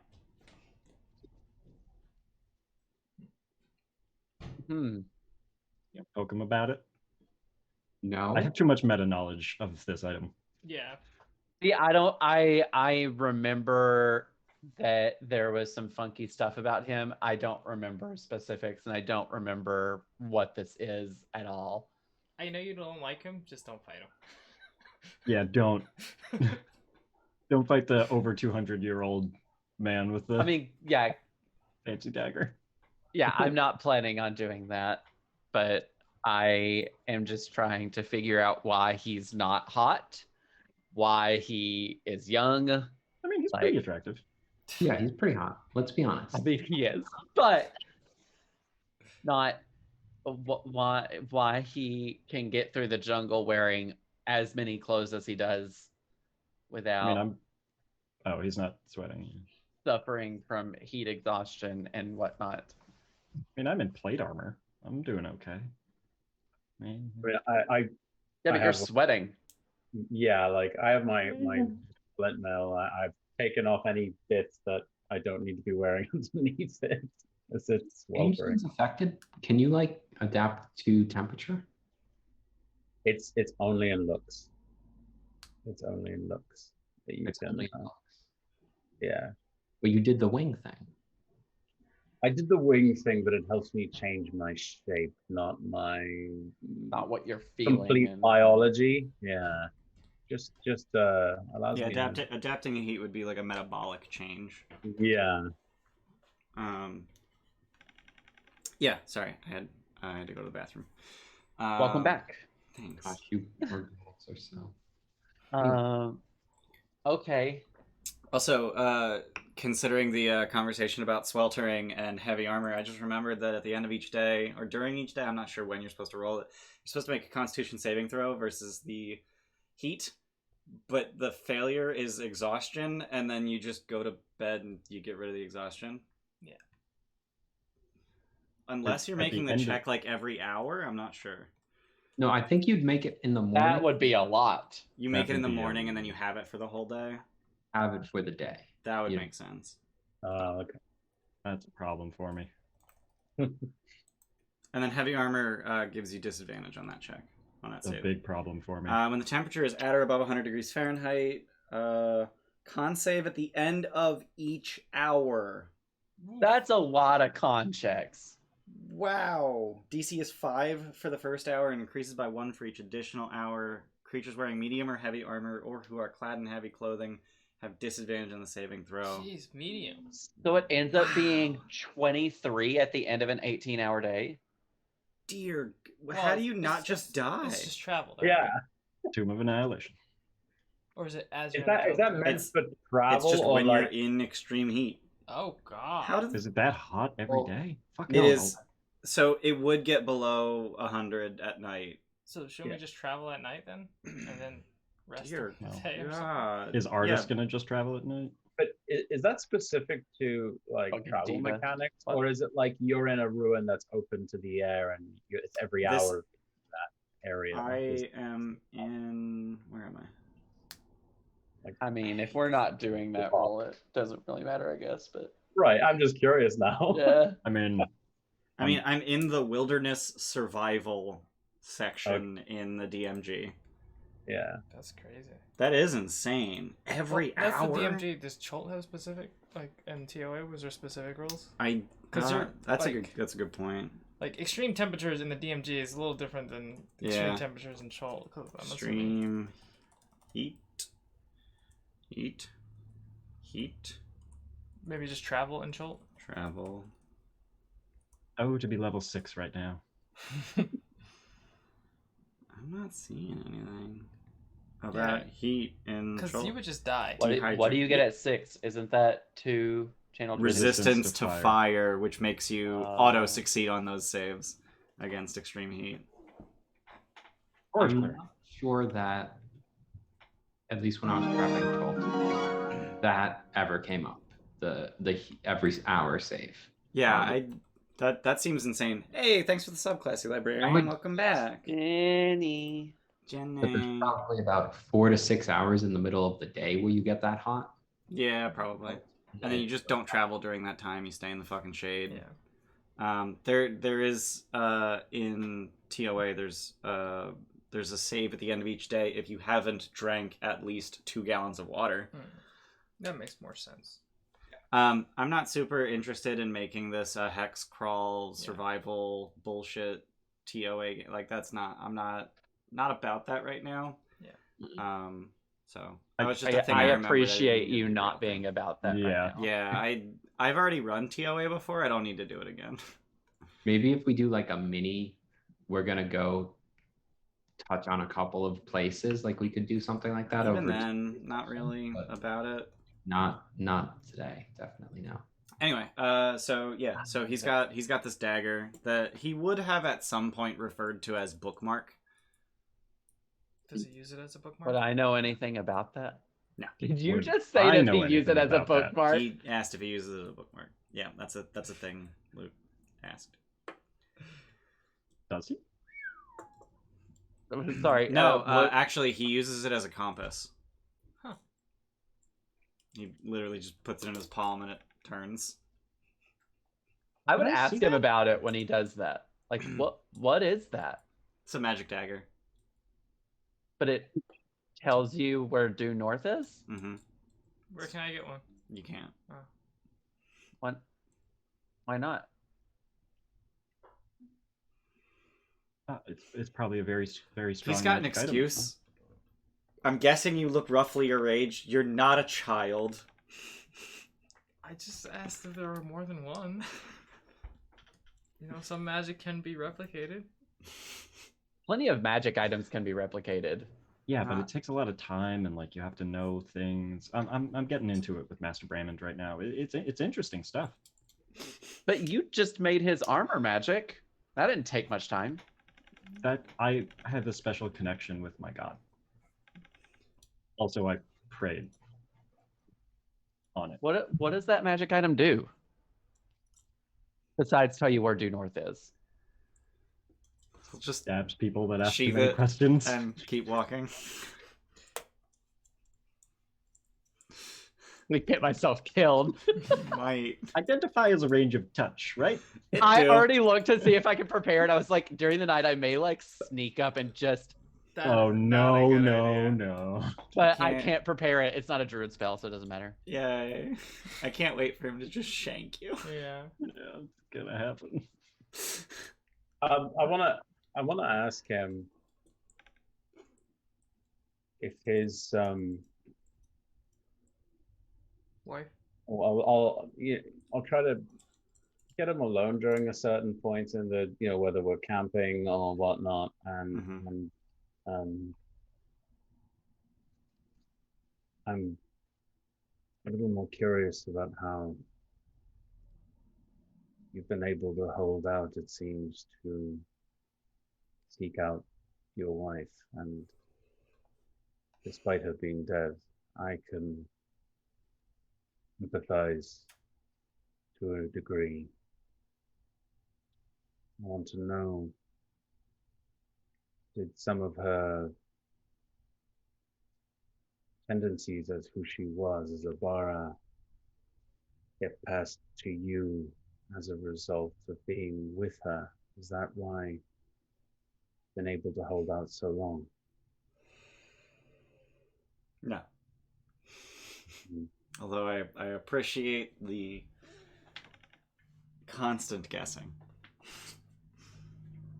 No, I have been cursed with immortality. Many seek it. I did not.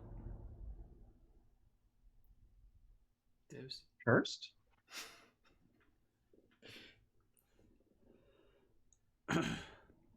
By whom? I can't say. Wasn't our deal that we would help you and then you would tell us how you're able to extend your life? He I don't didn't say think we he. made that deal. We He didn't have say not. he wouldn't say. He said he can't say. Those are two Mhm. different things. Right. So, like, why would you agree to this deal if you can't tell us? Agreed to that deal. As I far don't as think he I really agreed. I kind of made him agree by just saying that's what's gonna happen. It's kind of. But also, you haven't helped him with anything yet, so. That's true. Anyway. Right, but my point is that Asteria is like, why are we even helping you if you can't tell us? I think the idea is perhaps there's a way to lift his curse, maybe if we help him with that. Also, the bar might have something to do with the undead, and like he is an older person who knew stuff about Mezro. He's been to Mezro before and stuff. I get that below the surface there's stuff that we can get out of this. I'm just trying to Right, you seem really like dialed into the immortality thing. Is that like a thing for you? I can't tell if this is in character or out of character. This is 100% Beehive, just like That's in picking up yeah. on it and just asking, like not being subtle at all, just being like, is that like My a thing? people don't live long, Beehive. My people don't live long at all. No people live long. My mom does. Oh, that's good. But it's okay, Asteria. I mean, we all have to go when it's our time. And your people have given a lot to Oral.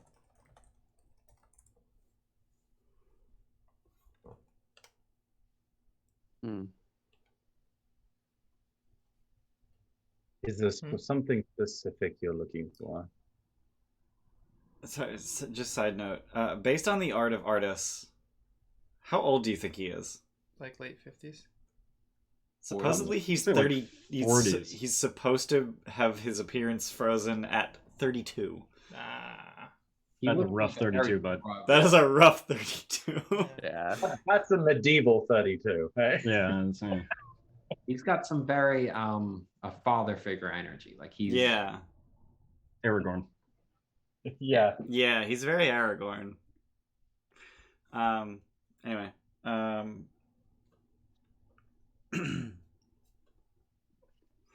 Does Daria have a response? So what? Oh yeah, about the people. Got it. There wasn't anything more specific than that. Yeah. I mean, basically, like, this guy was a complete dick to Asteria. Asteria is under the impression that we're helping, and something that Asteria can gain from this is knowing how to extend his life. And now all of a sudden that seems to have vanished. So now, like, Well, that's where I am. That's why I brought it up. Because I'm like, if you can't tell us. Well, we are going to a city where there's a bunch of immortal paladin. Well, there were a bunch of immortal paladins, and he was there. His wife was an immortal paladin. If he's immortal, maybe something happened in that location, so maybe we'll find something out there. Also, Yeah, if Teo can make I- immortal paladins, then we just have to bring Teo back. And Yeah, that's easy. it's not. That's not easy. No. is it not? Just dig it up, right? I suspect whatever we're heading into could help lift this curse he has, as it seems like as much as he is hopeful that she is alive, if she isn't, I'm not quite sure he wants to be. I mean, was she cursed with immortality as well? All the Bara are immortal. She was a Bara, so yeah, she was immortal. But was she cursed with a different type of immortality? Like, She was blessed with immortality. Was your curse a blessing when she was alive?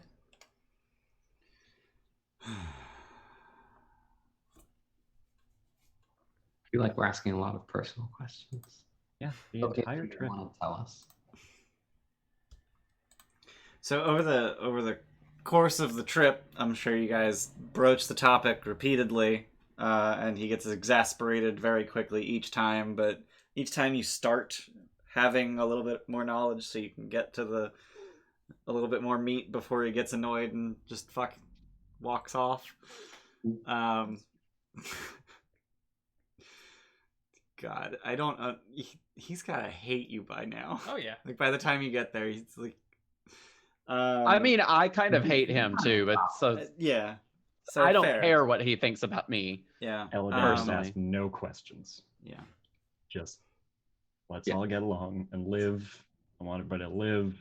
And Beehive asked him a little bit about the immortality, but then moved on once he signaled that he didn't want that, and just pesters him about innocuous things because she is Beehive, not because he's like a mysterious loner. Like this is just her interaction style with people. Right. So yeah, over the course of several days of this line of questioning, you would basically the information that he's willing to share is that he bears a curse that, among other things, prevents him from dying or aging. He knows the source of the curse and will not share it. That's fair. Well, one problem at a time. I feel like you guys latched onto I can't say as like he's incapable of saying. He's completely unwilling. Well, that's your problem. We're gonna deal with the whole Mezro thing. So on the way to Mezro, on I think the fourth day, you would reach Artus Muhaha. Yeah. What? Anyone bored of that? Anyone bored of that yet? Yeah. Wizards are? is very, very good company. So Artus Muhaha, also known as the Laughing Gorge, is supposed to be like a big deal because there's like a 30-foot gap that you need to find a way across. But Asteria can fly? Yeah, I mean it's also 30 feet. Like that's doable. That not a jump, But but like rope. Not with a yeah. jump. Yeah, what's your strength? What's No, your I speed? just mean like you could like throw a javelin or something over it Yeah. with a rope. I could make a collapsing ladder. I can yeah, also just transport everybody.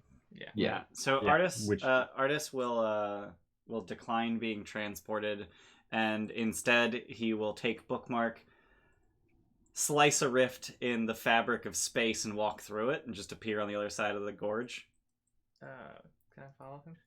Sure. Okay. Okay. What do I see in I the don't know.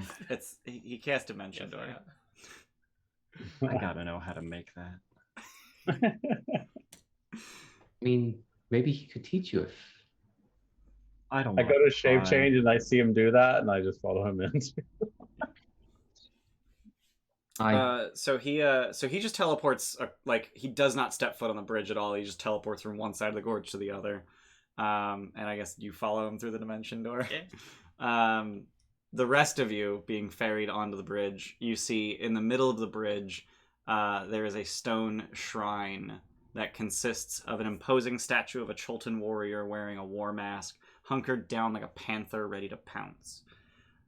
The carving is highly stylized, and bright gems flash in its eye sockets. A human skeleton lies crumpled near the statue's feet. Several of its bones are obviously broken, but it's impossible to tell whether these injuries happened while they were alive or after their death. does it appear to be a statue to Teo? It does, yeah. It is one of the many guises of Ubteo. This is after the ridge? It's in the middle of the bridge. Okay. And did Artus notice it? He skipped the bridge. You just skip the bridge entirely. Yeah, but did he skip the bridge? Like, did he notice the statue on the bridge and then skip the bridge, or did he just say, "Oh, there's just, I'm not like directly. The bridge isn't directly in front of me, so I'm just gonna walk." He walked with the rest of you to the edge of the gorge, where there's a gap between your side and the bridge, and then just. So I think I'm gonna be a little more direct in what I think Luke is getting at. Did it seem like he was intentionally avoiding this shrine? He was just skipping the bridge. I asked him Okay. about the shrine as they're as Asteria's ferrying people over. He's like, yeah, it's a shrine. Is that guy's dead? People die. Did the shrine kill the guy? I mean, I don't know. Is that a thing you're concerned about? I mean, it has shinies on it. I would recommend against desecrating it. Okay. We're not desecrating another god. We're not desecrating a god's statue. Okay. Not go there. So as you're debating this, which by the way, like you're yelling across the bridge because Anders on the far side, because he stepped through the dimension door. The several dozen monkeys who were apparently hanging from beneath the bridge start screeching, and it's hideously cacophonous with the several dozen screeches and their echoes. And then after a minute or two of this, they sync up in a weird way that causes the echoing to sound like laughter. The three of us are familiar with monkeys at these shrines. Mm-hmm. I'm gonna do a brief prayer at the shrine and then move the fuck on. Okay, so you would know that the typical prayer to Ubteo is to trace your finger through the maze that is depicted on it, and every shrine has its own maze. Cool, I'll do that. Okay, so an issue is that the maze on this shrine is covered in moss. If this shrine looks like it's not in good repair, Oh, it's Beehive not. will, kind of tidy it a bit, remove any moss, clean off Okay. any problems with it. Are you using a tool to do that, or are you just ripping it off with your hands? Use You the have presto bees. or anything? I don't have Presto, but I have an herbalist kit, and I'd probably take some samples of it. So she is just like going at this like a All right, so you're gonna like scrape mosses off and scrape and off, all right. soft, keep a little like just go spend a few minutes clearing the shrine, and then like take a rag and clean it, Okay, and then trace the maze. and then trace the maze. All right, go ahead and make an intelligence check with the DC significantly lowered because you cleaned it first. Cool. I'll spend a cheer. Okay. Ooh, Oh, God. So when I said significantly lowered, it was lowered from 15 to 5. Oh. My cheer not do good. Oh wow. yeah, that Oh, it was. did not. Close, But it's bud. a good thing you cleaned it off first. So yeah, you trace your finger along the maze, and big ol' nothing happens. Different than Um, before.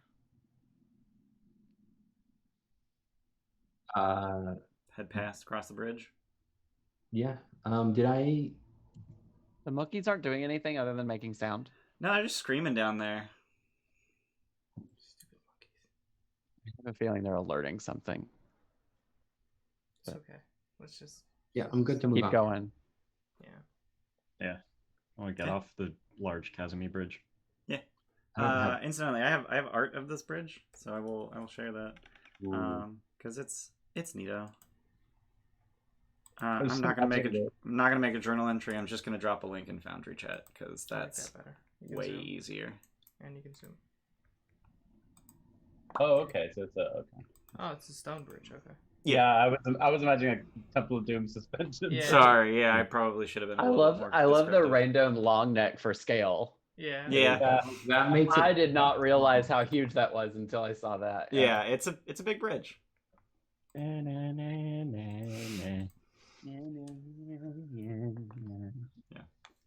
Oh yeah, we got to cross that. Okay, I understand. Yeah. Okay. Yeah, I probably did a really shitty job explaining it. Probably because I'm pretty sure the book expects you to approach from the west.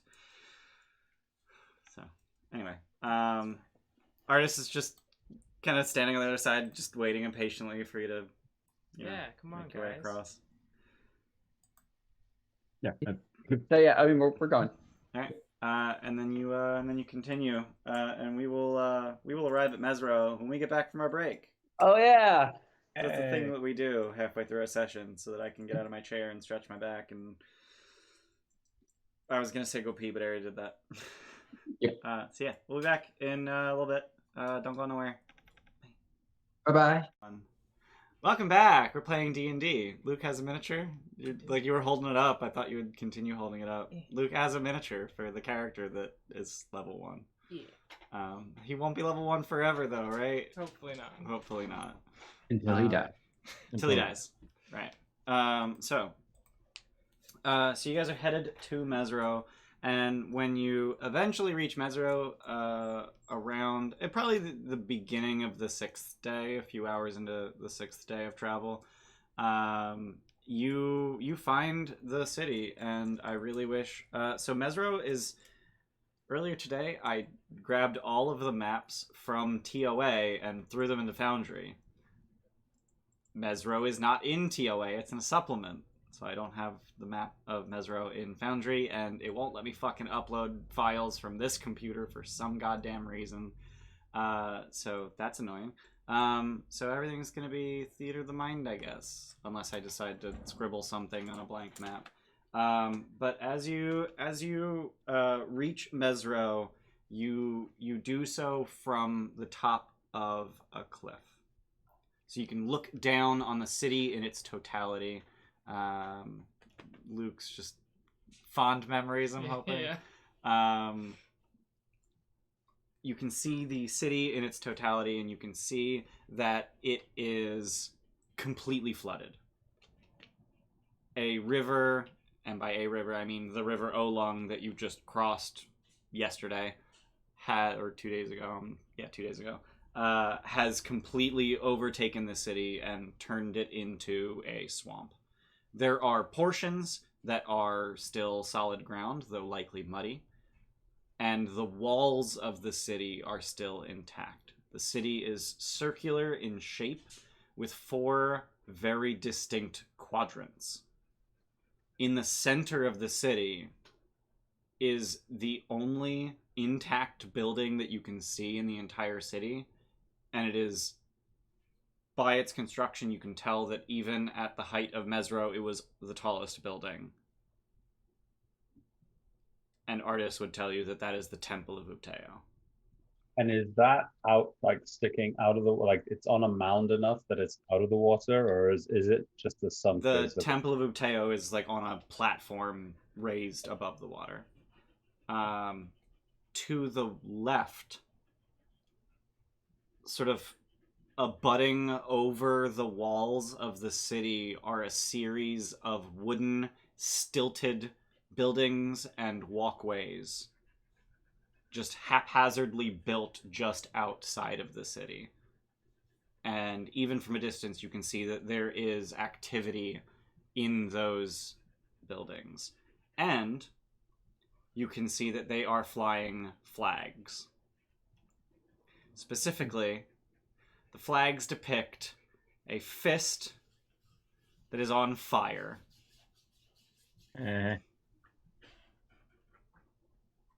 Would that be a flaming fist? Asteria?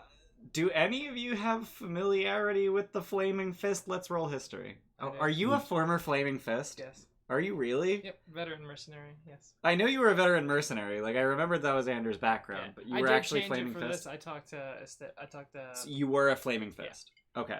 Didn't Eladan run into someone recently who was a member of the Flaming Fist? That sounds vaguely familiar, but I can't remember who or why or when.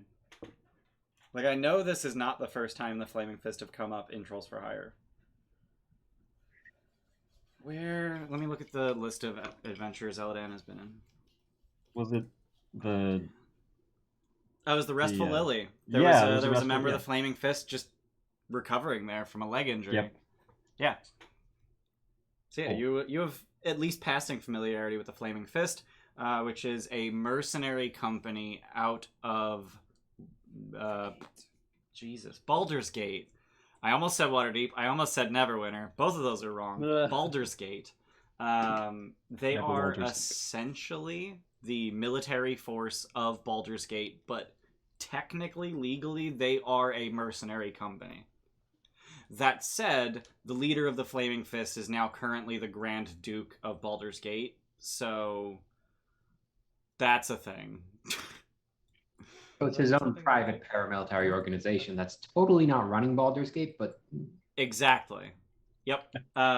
So yeah, Andrew, you would know that the Flaming Fist have made claims to essentially everything in Chult south of Port Nyanzaru.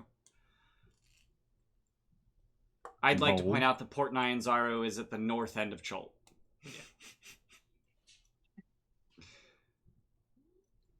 Are they allowed to do that? Is that how land rights work? Land rights work as however you want them to if no one says otherwise. Okay, Uh, you're on it good is- terms with them, right, Andrew? I mean, Honorable I'm- discharge? I wouldn't say it was some. Didn't sign up for another tour? No, yeah. that'd be I pretty wouldn't boring. say that it was so honorable, but like Wait, oh It's a shit. mercenary company. Oh, there is no honor. What's the the discharge there was more honorable than the rest of my time, but it wasn't like honorable. Yeah. I think it's called other than honorable discharge. Yeah. Like there's honorable, there's dishonorable, but then there's other than honorable. Yeah. It's just like you're discharged. Yeah. It's like you're gone. There's no fucking honor in it, but you're like you're gone. It's fine. I think medical discharges fall under other than honorable. I don't know. I was never in the military. Are they active near the temple itself, or? No, so they are on the west end of the city, and the temple is smack dab in the center. And you're just looking at this from a cliff, 2 miles away from the city. We could go. When you say it's over to the left, is it like on the fringes of the city, or is it like more in the city? It is just outside of the city, so there's a ringed wall around the entire city. Although there are breaks. Okay, well, I'm trying. I have the perfect picture in mind because I know what it looks I have like. a picture of it. Like I have an actual image of it, but I don't have a good way to share it, unfortunately. But essentially, each of the 4 quadrants is walled, and then there's a thoroughfare at each cardinal direction that heads to the temple. Yep, that's how I pictured it, knowing like Okay. Like a compass. almost cities. Yeah, right. Okay. Just outside of the city to the west are these stilted buildings with thatch roofs. It's honestly a very makeshift fort for the Flaming Fist. And then they just have wooden walkways built that go over the wall and then ramp down into the city, the northwest quadrant of the city. Thanks for following Wolf's Fox. Hey, thanks for following. I was struggling so hard on that description that I missed it. Hang on, I can't hear anything. My ear's itchy. Okay. I want to ask. Artist. I want to ask Artus. You aware of any of the activity going on with the Flaming Fist here in these areas? I mean, I came in at Port Nyanzaru and I'd heard that they made claim to Chult, but I didn't know that they were here specifically. That all sounds a bit presumptuous. A little bit, Is this going to be a problem for us? probably. I have some experience. I could probably What- talk to them. What could they want from a flooded city? Land? Ruins are. There's often treasure. Sure. Mm. Probably picked clean by now. Now that they're here. Unless I would suspect you get so. the water. Well, we should go say hi. Okay. Should we go to the temple first? I mean, if they've laid claim, they're probably protective, and if they're protective and they find us in the temple or in the city, that's could go south. It I could mean, go south. I can go either way. I thought you were suggesting a cardinal direction to head. Because you said could go south. Yeah. And I'm the like, guy's leaving. Nope. Nope. you just traveled north to get here. South is away. Yeah, we could just say fuck it and then leave. That's Go back the to whole the portal. session. Yep. Us traveling back to Kirsabal. Yeah, Go good back luck, through the artists. portal. On second thought, let's go to Camelot. Yeah. This is a silly place. Fuck. I think. Why don't we try? If we don't approach them, why don't we try entering the city from the west end, so that they don't take notice of us, and perhaps they. They're on the west. They're on the approach west from the side. east. Oh, sorry. So I mean I meant the east. Yeah. Okay. The west. Yeah. The West. Yeah. Yeah, the West. Oh, although there's probably a reason they set up on the west end, right? Like, Maybe it's Closer to shallower. might be the safest. Is there a clear reason why they would have set up on the west rather than any other place? Yeah, so there's a cliff on the west side that they're essentially just in the shadow of, Mhm. and at the bottom of that cliff is drier land. And then in front of it, there's a wall to that sounds like a really good sandwiched place to be, where you're not like that's very safe. Yeah, Okay. It's easily the safest place to set up a waypoint that isn't inside of the city. Do they appear to have carved a path or put a path up the cliff? That's a good question. I think they have an elevator of sorts, but I could be wrong. Remember there was a little dock, I think, right? I don't know about elevator. No, I don't think there's an elevator.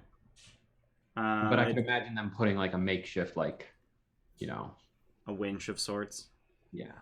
It doesn't look like it. Time for a wingsuit? What's that? Time for a wingsuit? Wingsuit. Wingsuit, wingsuit, wingsuit. What does how's Artus looking at this? Is he saying just go to the temple, or He's just kind of staring at the southeast quadrant. what do you think's there? I used to live here. Oh, I'm sorry. Is it completely submerged? That The that southeast quadrant actually looks the least submerged. Would you like to visit your home and see if there's any sign there before we head into the temple? No, I've visited. I've visited before. There's nothing left there. I have. Wait. 100 He used to 100 years live ago. here? Yeah. Yeah, You with don't his wife. Then why was he having to ask where Mezro was? Mhm. It's a jungle with a bunch of undead, and it's kind of Oh, hard that to doesn't make any navigate. sense. Why did you have to ask? Truth be told, I was hoping to arrive at some information by a roundabout means, but the Huh. Aarakocra stonewalled me. So What are you looking for? I'm looking for a way to find my wife. What did you think they could tell you? We might know.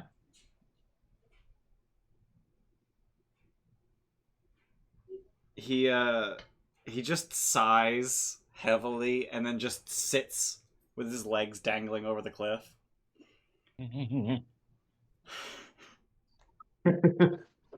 I consulted with a sage elsewhere in Chult, and she told me that there is a maze to be found in Mezro, and if I can solve that maze, that I would find. It was not remotely clear. I would find my wife. I don't know. Find a way to my wife. You know how sages are. Did they give you anything? Do you remember the exact wording? I might be able to help you. Is there exact wording? Do I have exact wording? Is that a thing that I have? Please tell me it's a thing that I have.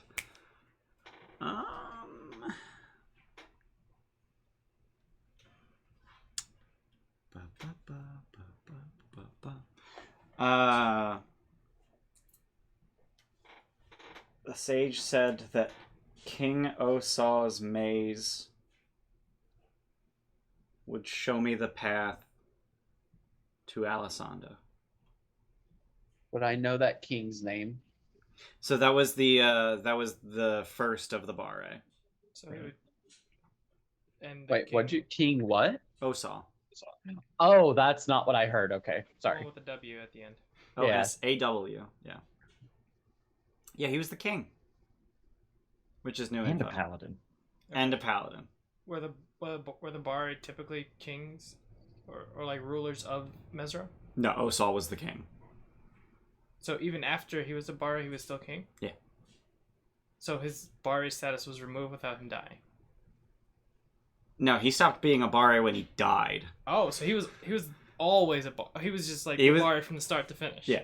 Oh, okay. He was Bare, the Bare. king of Mezro. Okay. There has never been another king of Mezro. Yeah, I thought like all the Bari had switched positions. No, like, so the- he's like, Osaw the generations. first because he has great grandchildren named Osaw. Ah. None of them ever got to be king because he never died. And then there was no one to be king for because everybody dead. Right. So he's Osaw the first, but there was never a second. He's the first and the last. Oh, it's all the alpha and the omega. Yes. So looking at the city of Mezro from the top of the cliff. Yeah. Does it look like a maze? It really doesn't.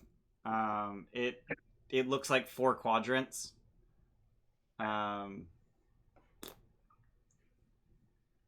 But he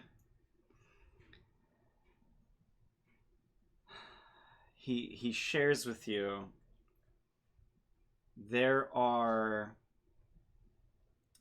13 obelisks in the city. The first is at the foot of a statue of King Osal. And I'm fairly certain that the maze is to touch the obelisks in the right order. There's a lot of goddamn obelisks and a lot of goddamn orders.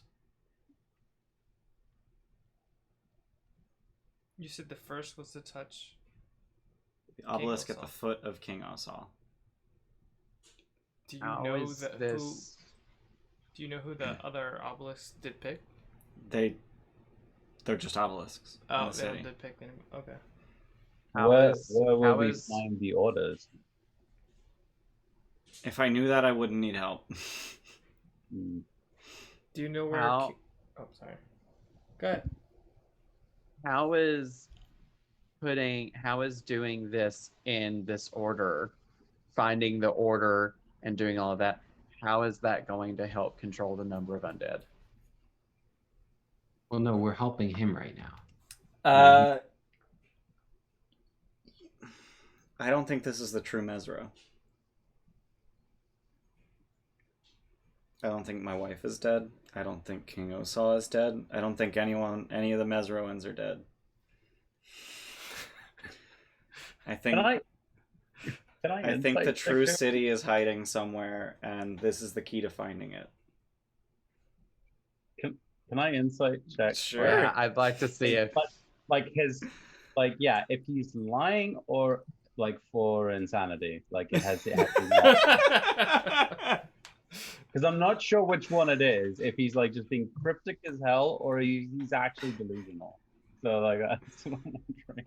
I really wish I could find my notes for TOA, because I had a really You probably wrote them down. I think I might have actually written them Yeah. physically. Ian, I am going to try something. And this, Oh boy. whether Let's or not- resolve this insight check first. Yeah. I'm gonna cheer it. my character sheet is messed up, so I'm just gonna roll a d20. Okay. Well, I don't. Wow. why does it say Lazier? Because that's the character you have selected in Foundry. I rolled a Like- 14. If you at the bottom left, if you right click your Yeah. name, you can change it with player configuration. You can change that to Asteria. That's just a thing. Asteria's insight mod is considerable, isn't it? I think it's Be Plus 7? 6. Oh, Yeah. plus 7. Yeah, you're Plus right. 7, plus 3 proficiency. Yeah. So he believes every word he's saying. It's obvious. It's the first time that he has not been cagey about something. This entire goddamn trip. It's the first time he's been not cagey about something. Like he's finally opening up, so to speak. Mm-hmm. As for whether or not he's insane, unclear. That's not something you can get from an insight check.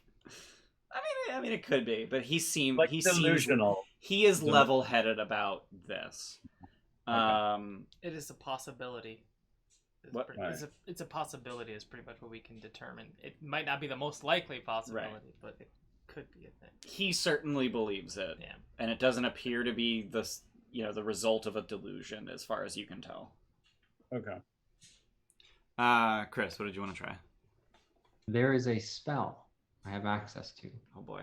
called Find the Path. Oh dear God.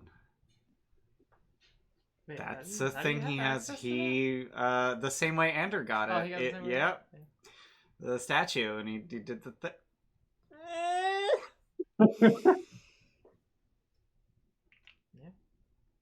We doing a maze?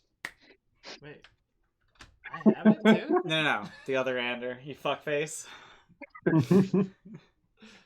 How Never would used that. Nope. How would would what? I be able to use this spell for this maze? You would. That's how. So I do that You're gonna do that now? How long does it last? Yeah, wait until we're closer. one day. It lasts a day? Are you fucking How do you me? have access to that? So the very first time Beehive went on an adventure ever, Beehive performed the appropriate ritual at a statue of Ubteo that had been forgotten, and used the last of its magic and was bestowed a charm of Find the Path. I am expending now to find the path to Artus's wife. I do want to point out, it is concentration. Maybe wait until we at least get to one obelisk. Yeah, like he already knows where it starts. Okay, let's get to where it starts. And I tell him that I can find the path once for one day. And that you need to be protected while you do so. With this charm, is that something that you can only expend on yourself, or can we just do it to the person Only who on has the yourself. highest con modifier? Find the path Okay. has a range of self. You live here. Did you know where the king's residence was? Mm-hmm. Which was where?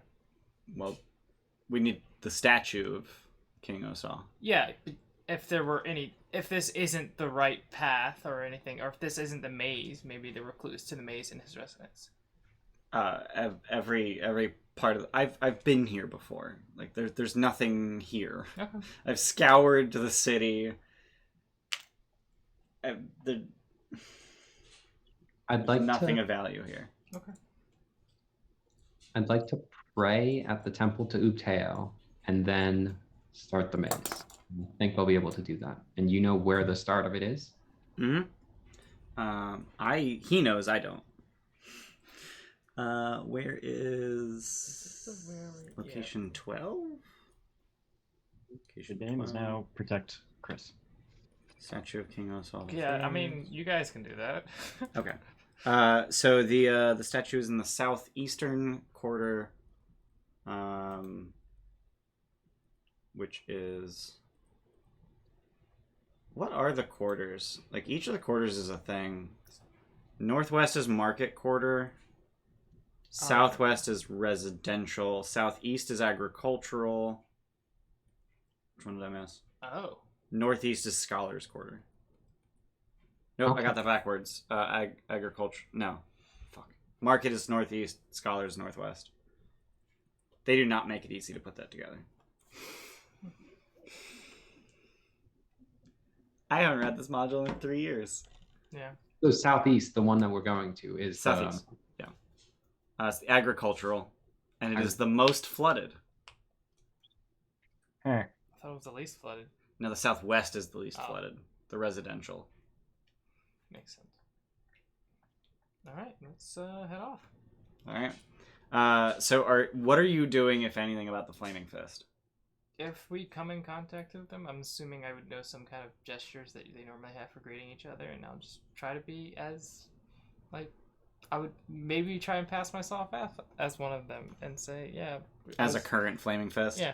Okay. Presumably you still have your badge? Yeah. I think So that's just- actually one so of the just- items I get. Let me just put this on real quick. A uniform of your former company and an insignia of your rank. So, There you go. So what was your rank? what are the ranks? Flaming Fist ranks. They're all dumb.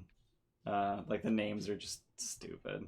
Index Uh, finger, middle finger. ring The finger. the ranks are Fist, Gauntlet, Manip, Flame, Blaze, and Marshal in ascending order. I mean, those are all I don't think terrible anything above names. Gauntlet is reasonable, Yeah. personally, Yeah.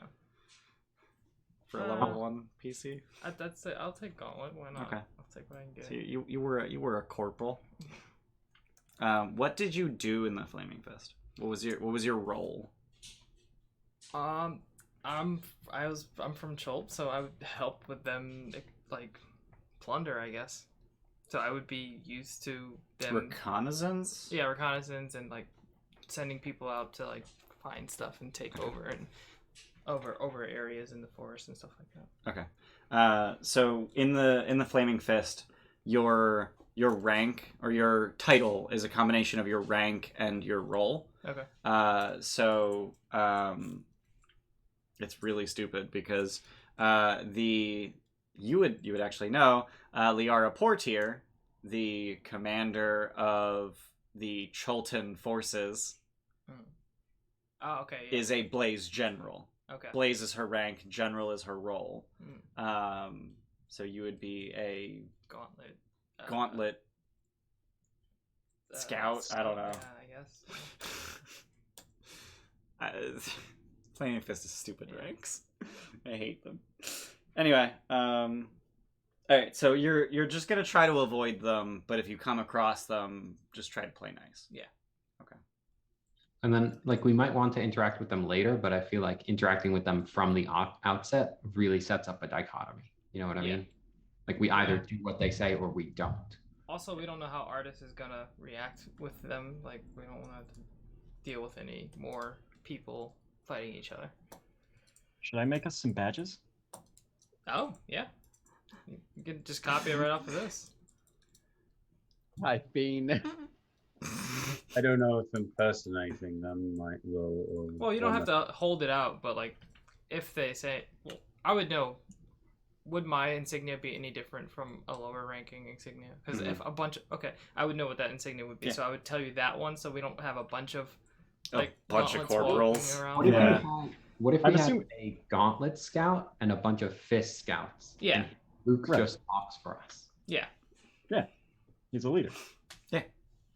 Yay, the level 1 leader. I'm trying to remember where my notebooks would be. Probably in your office. Yeah, I'm gonna check my office. Everybody got a badge. Yeah. That's really cool, by the way. It's a really cool feature. Mm-hmm. I'm so vindicated.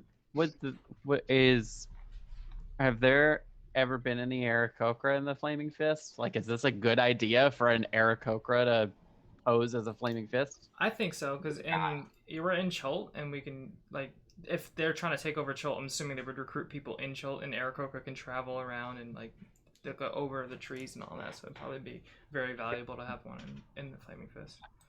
Right. I'm assuming they recruit from kind of anywhere too. Like Baldur's Gate's a fairly major city. They probably got all walks of life there. We'll just be really quiet and let the leader with the charisma do some talking. Yeah.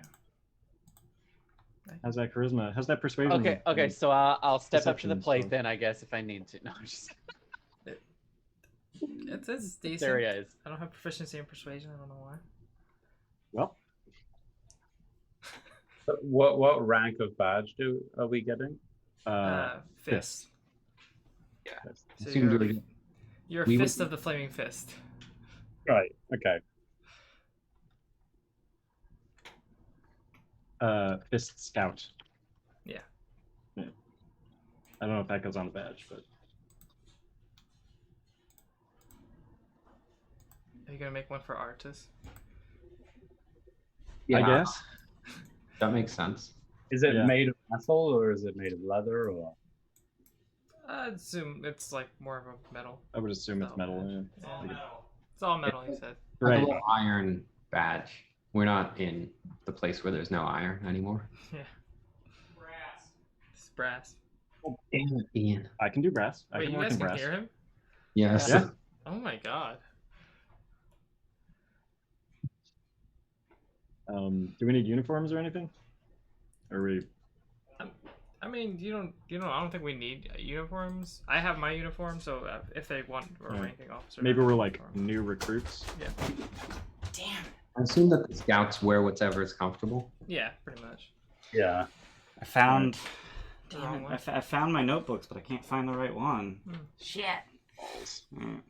I just had a lot of really cool content for Mezro like written down, Yeah. and I don't. Anyway, I will try to locate it for follow-up adventures if we don't finish here today. Anyway, so you guys are gonna masquerade yourselves as Flaming Fist in an attempt to stave off their ire if and when you come across them. Like, I'll have my overcoat on that is my Flaming Fist attire if they need to notice anything from afar. So you, how are you headed down the cliff, and then how are you heading into the city? Because it is in the middle of a goddamn swamp. I have a grappling hook. Wait, hold on. Do you have a grappling hook? I have a grappling hook. Miles is just over here mouthing wingsuit. Wingsuit.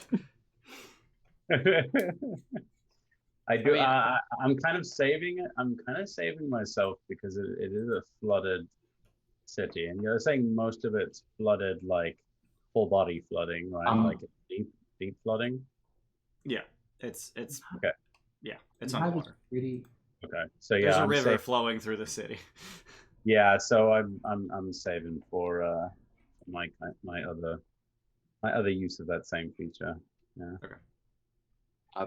Beehive is pretty proficient with a climber's kit, having used it repeatedly to go up and down. Yeah.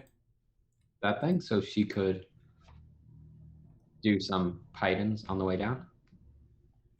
Okay.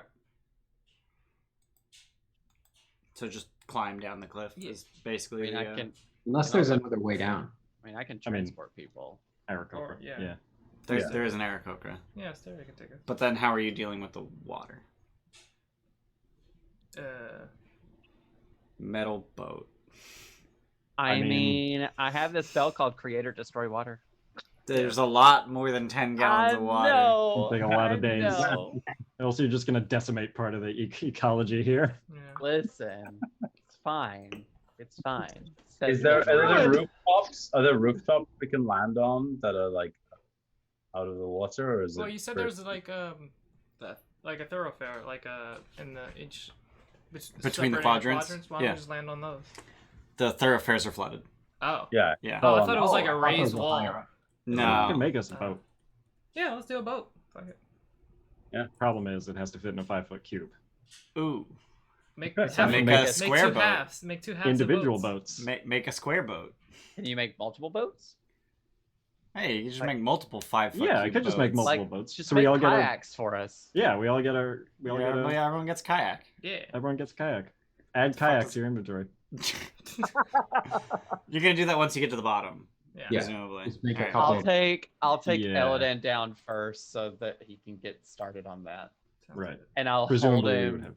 I'll hold him above the water while he does that. Drop a boat down, then drop him into it, then he can make more. I assume there must be somewhere near that quadrant where we could land and be on, like Here's what I'm gonna get you a goddamn map of this fucking city. I'm just gonna print screen my fucking. God, this is a pain. This is not great. sorry we're making this so hard for you, Ian. I mean, it's not your fault. It's Foundry's fault because like it just doesn't let me upload images. Wait, how am I uploading this? If you have a URL, Just You use, can use some that as kind of the image source. hosting. Yeah.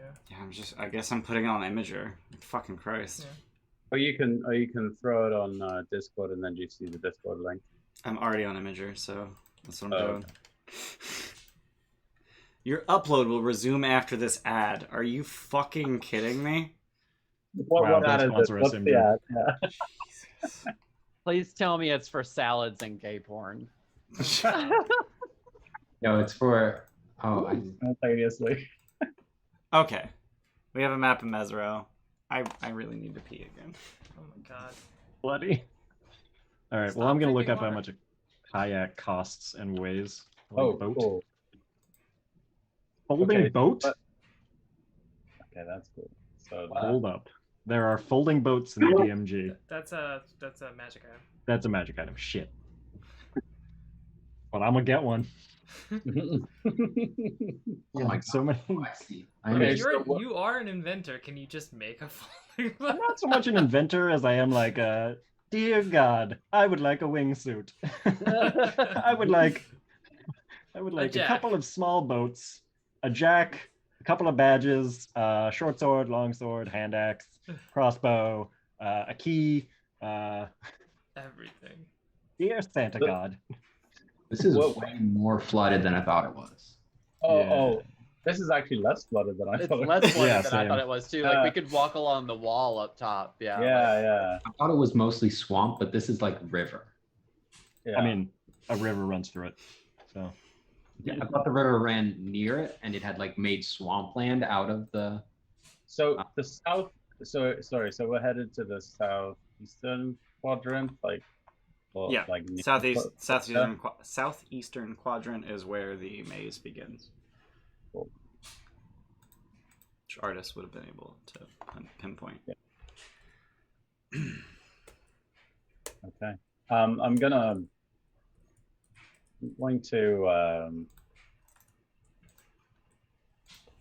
press my Oh, fingers. you can and- actually see the statue in that map.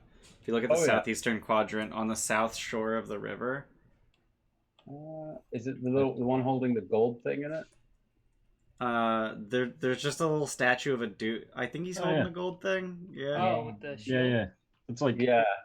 Just a center little of it. statue of a dude. Yeah, that's There's cool. a bunch of statues of dudes. There are Yeah, a bunch of statues actually. There's Yeah. a lot of these in this. There's some on the walls. Yeah. And Oh, then yeah, I see the walls have a there's bunch. one Oh by yeah, the there are flooded area. statues on the walls. There's a Yeah. lot of statues on the There's walls. a lot Holy of shit. statues, Way more than especially on 7. the north side. Way Are more these than all 7. Barre? Probably. Yeah, that makes sense. Actually, I can tell you because artists can tell you. Yes, all of those statues are Barre. I thought there were only 7 at a time. At a time. They die a they- lot. They die? Oh my god. They get killed because they're paladins, so they have to fight people. People die when they are killed. It's fair. It's fair. So are we just flying down to the wall, or are we doing the boat thing? Do we still need to do the boat now that we have this image and we can see a little bit better? We can wait on the boat thing. Okay. It seems possibly. Incidentally, at the southeast, or not even southeast, at the bottom right of the image, you can see a little cliff with some people on it. Yeah, that's right. That's you. Hey. Oh, okay. Yeah. So we could land on this wall here on the south and then Yeah. make our way from there. Yeah. Wait, but okay. And that's With not even over directly water. across to the statue. We're gonna need the boat as soon as we get down there, though, because We're gonna need the boats. Yeah, if we're going to like the different different Quadrants? Not quadrants, the Obelisks. obelisks. Yeah, they're in different quadrants, so we're gonna have to go between. So might as well just get down there and make the boats. Yep. Yeah. Sounds Yeah. good. All right. Then we could land maybe. Oh, I can't hit X to point it out. Right where this the wall hits the water, Yeah. and then we could build the boats and hop down on the boats. Right. So before we get down there, I press my fingers and thumbs together, and I, it seems like I'm holding my breath. And if you're behind me or beside me, you'll see splits open up on my skin just behind my ears. And then when I open my hands, I have webbed hands. So I'll be able to. I'm amphibious for a time anyway. Nice. Oh. Good gills now.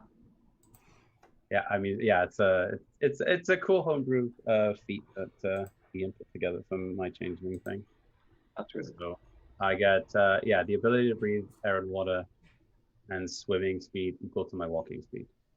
Nice. That's really cool. Yeah. Yeah. Does that you can still use your changer feature while you're doing that too? No, that ends if he uses it again. Yeah, that Okay. that is the feat. Yeah, I'm using. So you look like a changeling while you have that up. Yeah. Oh, what? Yeah, exactly. Or whatever the most recent form was, maybe. Right.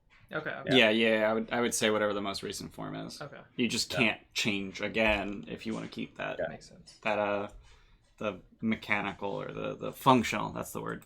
The functional change. Okay, so you guys are flying down to the wall, landing on solid ground just next to the water, and then spending an hour making boats. Yeah. Okay. And did you determine how much those would cost, or do I have to do that? No. No. No, you didn't determine that. No, it seems indeterminable. Rowboat costs 50 gold. Oh, How many good people lord. can be in a rowboat?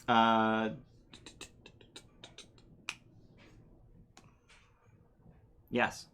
Okay. How many people would you assume can be in a rowboat? I would assume that 4 people could be in a rowboat. Which is perfect because we have one that can swim and one that can fly. But also doesn't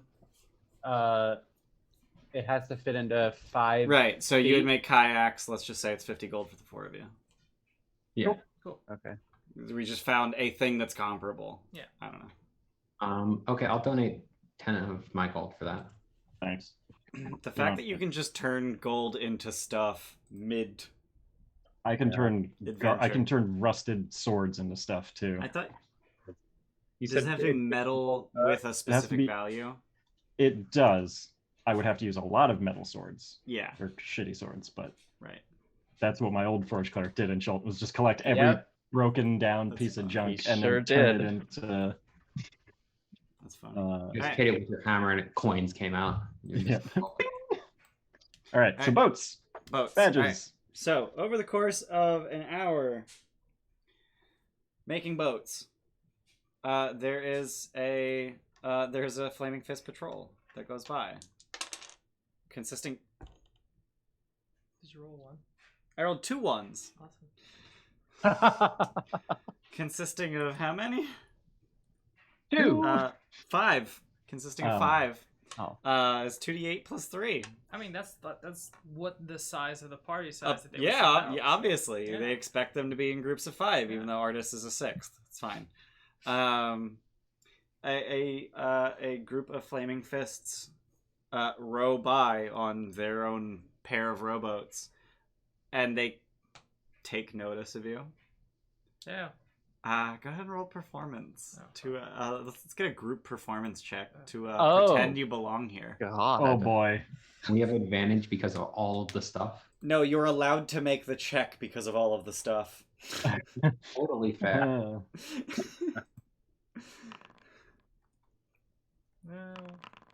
Oh, buddy. Ooh. Oh, Oh. I'll roll for Artus. Why is it saying that the VTT is not? Go big, Luke. Come on, Luke. Did you enable the VTT? I mean, it worked like prior. Oh, yeah, it did work earlier. Yeah. Performance. Just roll a physical dice. Ian's right there. Yeah, why not? Do whatever. Luke. Oh, that's not great. 9. But aren't you actually a flaming fist? Yeah, well, I rolled low. Buddy. Fortunately, Artus carried the team just a little bit. So with the group check, let's see. Let's get an insight for the bad geese. Oh, you know what? That's actually going to be a contested group check. I don't know how that works. They do poorly as hell. One guy looks... So everyone else is just... They look at you. They keep rowing. This one guy's just like... And they're like, just shut up. Let's go. Do you want to do? We're about to get off shift. Do you want to invest? No, these guys are fine. Shut up. So one person rolled really well. I crit. Oh. And then the rest failed to roll above a 10. Oh, Oh. thanks, Artus. So yeah, you finish making your boats, and you row into the city. I mean, like, this is weird. I have This is- added kayak and flaming fist badge to my inventory. Like, I it would be like Yeah, perfectly I know. normal if we were just like taking materials, building boats or something, like getting ready to scout. But we're just all huddled around you, and you're just like praying to your god, waiting for something to pop Pretty up much. in the water. Just like with a handful of coins. Just Yeah. Who is Eladan's god? Tilvanar. Kelvin. Oh, not Moradin. Tilvanar, Oh, Tilvin. Tilvanar. No, I did also not make known as Bairn 2. Daryl Firecloak. Goddamn right. Don't you forget it. Hey, Artis, you know anything about the Kiashar Rose, by the way? No. No. Kirashar. Kirashar. Thank you. Kirashar. I wasn't sure. So you guys hop on your boats and you start heading in. Yep. All right. So you make your way down the river to the statue of King Osal I, for which I have a description. How cool is that? A moss-covered statue overlooks the lake. This is a lake now, depicting an elderly Chultan man holding a sword to the heavens. He wears a circlet and bracers, and his other arm is missing at the elbow. Who's that? You know damn sure you're headed to the statue of King Osaw the I First. know. Why are you this way? Is this in character or out of character? Yeah. I legitimately character. can't tell. I'm In talking to Ian.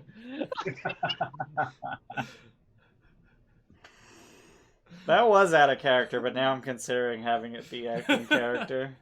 Why I mean, are it you would the be- way you are? It would be very in character for this person, who I will not call names. Was he missing an arm? The statue is missing half an arm. Oh, yeah. No, Beehive was asking that in character to Artus. And Artus replies in character, the statue is missing half its arm. Yeah. So in the shadow, metaphorically, of the statue of King Osaw, there is an obelisk, and the obelisk is where's the description of the obelisk? Bum bum bum bum bum bum bum. Yes, no, not gonna tell me. Cool. I'll just make it up. They're 20 feet tall. Obsidian. They're obelisks, so they're tetragonal pyramids. You know that thing? Yep. Yeah. Well, let's start the path then. Are there any? There's no inscription or anything. Just pillar. On the obelisk. Nope. Well, Artus said you had to activate them or touch them. Or... Touch it. Okay, Yeah. everybody touch it. Oh. So as you touch the obelisk, where's the thing? God damn, this is really hard to find. As you touch the obelisk, you feel arcane power coursing through the stone. Unlimited power. Beehive says Leaving space. Yeah. Okay. So you find the when you cast Find the Path, do you just know at the current moment which direction to go, or do you just know the entire path? It tells you the shortest path. So Hmm. then I guess it would tell you the entire path. Because if it tells you the shortest path, and there's No, it one only tells path- you at the moment the direction to go. When you're faced with a choice, it tells you which way to go. Okay. Got it. Okay. So you know where to go in the city Or the right next now. one. And then I Okay. will know once I get to the next one where the next Got it. one. All right. So I'm looking at the clock and worrying that we're not going to get through this in half an hour. Yeah, probably not. But, like the spell is cast. Anyway, we'll cross that bridge when we get to it. In the meantime, so you immediately know. All right, so I gotta do a thing real quick. 1 second. I'm not gonna do dice for this. Okay, so.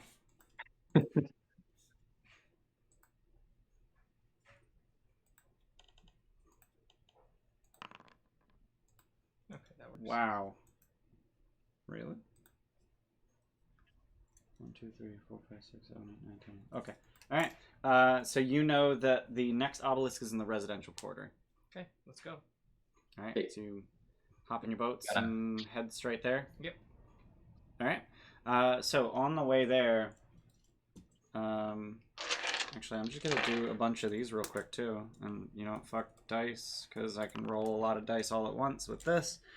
Okay, so 1, 2, 3. Okay, all right. So on the way to the second obelisk, as you're plying the waters, suddenly.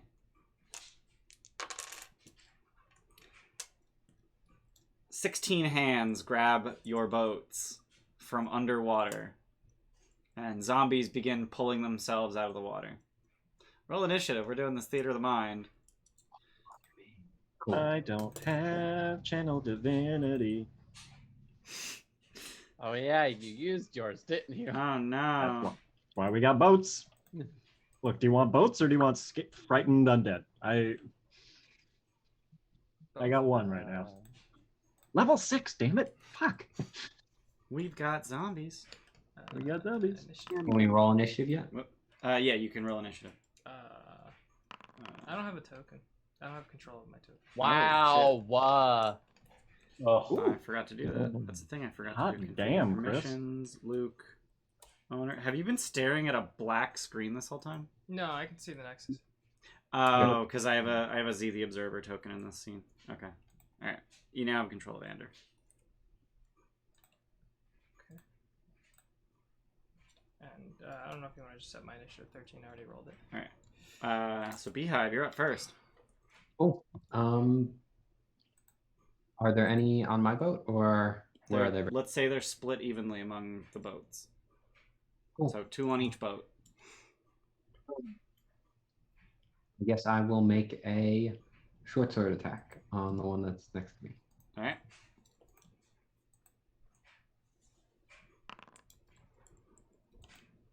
I'm like 90% sure an 11 hits a zombie. Yep. They have like 8 AC, right? Yeah, they do. All right. And then I will do the offhand hit. Yeah, I'm gonna do a thing. I'm gonna do a smort. There. Just gonna range you dudes.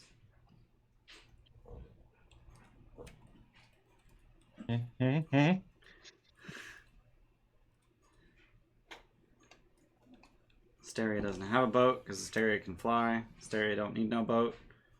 Alright. Alright, offhand attack, 1 piercing damage. Alright, anything else? That's it. Alright. Artus. Artus pulls out bookmark and repeatedly stabs a zombie. Let's see how you do. I mean, he has to repeatedly stab a single zombie. I mean, yeah. Ow. Shut up. Get good. And then he kills the zombie. So I'd like to see Beehive do that. Eladan. I guess I'll smack at one All right. with booming blade. Whichever the nearest. Whoa. Are they? We're not grappled. They're just No. grabbing the boat. They're just Okay. grabbing the boats. All right. God damn it, Mace! Come on. Oh, 6. and they rolled a 0 for initiative. That's really funny. All right. 6 and another 6 when he inevitably climbs up onto your boat. Yep, and then I will cast Shield of Faith on Beehive. Okay. Thank you. Done. Yep. Done. Ander. I will boom blade. 19's gonna hit. And I'm just 5 gonna do the damage now because they are inevitably gonna climb up on your boat. Okay. Anything else? No. All right. You bloody a goddamn zombie. You have each bloodied a zombie. Rodrigus. okay. Going to. Is there any? Who's the weakest or armed That should one be 3 here? more Like, damage. armor It's wise. not using... Oh, hex weapon. I have to hit that button. Who's the? Sorry, what? Who's the one in our party who has like the least like arms, like armor to like protect them? Right now, Rob? probably Beehive. Lowest Oh. AC, Beehive. Probably Beehive has me, but 19. I'm out of reach of everything. You're out of reach of everything. So sorry, who's on the we're- map? Who's low AC? I think it's Luke's character now. I have 19. Oh, Yeah. so do I. Oh, so you're We're all okay. good. You're all good then. Mine's Yeah, low. I have 15, but I'm in the air, so. Okay, cool. That's fine. Yeah, you guys are all pretty beefy. yeah. If you're asking, Artis has 14 AC, but he don't need help. He just stabbed Yeah. a zombie to death in 1 turn. I figured he's fine too. Okay. Just gonna go along with my longsword. Right. And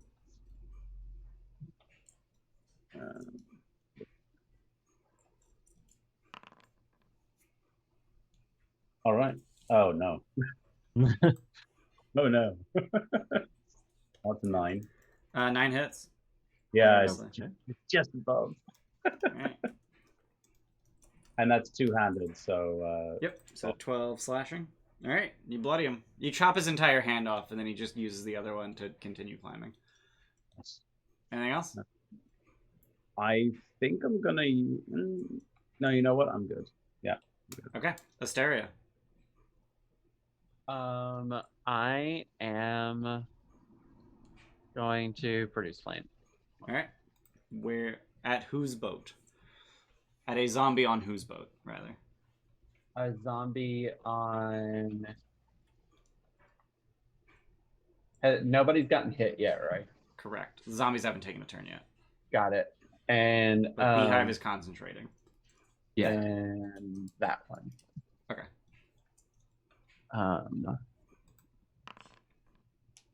23 to hit Oh, for shit. 15. God damn. Jesus. Big five. Oh, level 5. Yep. That's them 2 dice. He fails his con save for Undead Fortitude. He just fucking toast. Jesus. Just dunked Bye. fireball in his face. Yeah. Anything else? No, at the no. Actually, yes. I'm gonna take the archer form Okay. for bonus action. I'm gonna shoot the other one at Beehive's. All right. Where is that? Sorry, there it is. That's a spell That- attack, right? Did not do That it. didn't work. That didn't do it at all. I'm just gonna delete that. Sorry. I know there is. Oh, here it is. Sorry. There we go. Ooh. Damn. Fucking hit. Damn. God damn. Jesus, Asteria. So... Holy hell. Yeah, 14 radiant 14 damage. radiant. So you knock off half of his face. Oh shit, Uh, it's radiant too. Yep. Anything else? No, I'm good. Dear lord. Thanks. All right. So 2 attacks against Eladan, 21 and a 7 21 hits. for 2 bludgeoning. 1 attack Okay. against Beehive, 13. No. 2 attacks against Ander, 10 and 17. Nope. 2 attacks against Rodrigus, 4 and 19 The 19 hits. for 2 bludgeoning. And 1 attack against Artus, that misses. So they are all just clambering on top of your kayaks, and it's making it very difficult to balance. You're all, like, you and the zombies you're fighting are all equally at disadvantage, so there's not going to be any mechanical effects. I'm just describing the situation. Beehive, it's your turn. There's a zombie that just got a fireball dunked down its throat, and then another one who got half its face seared off by radiant arrow. Cool. Beehive is going to Stab do that the guy? thing. She's gonna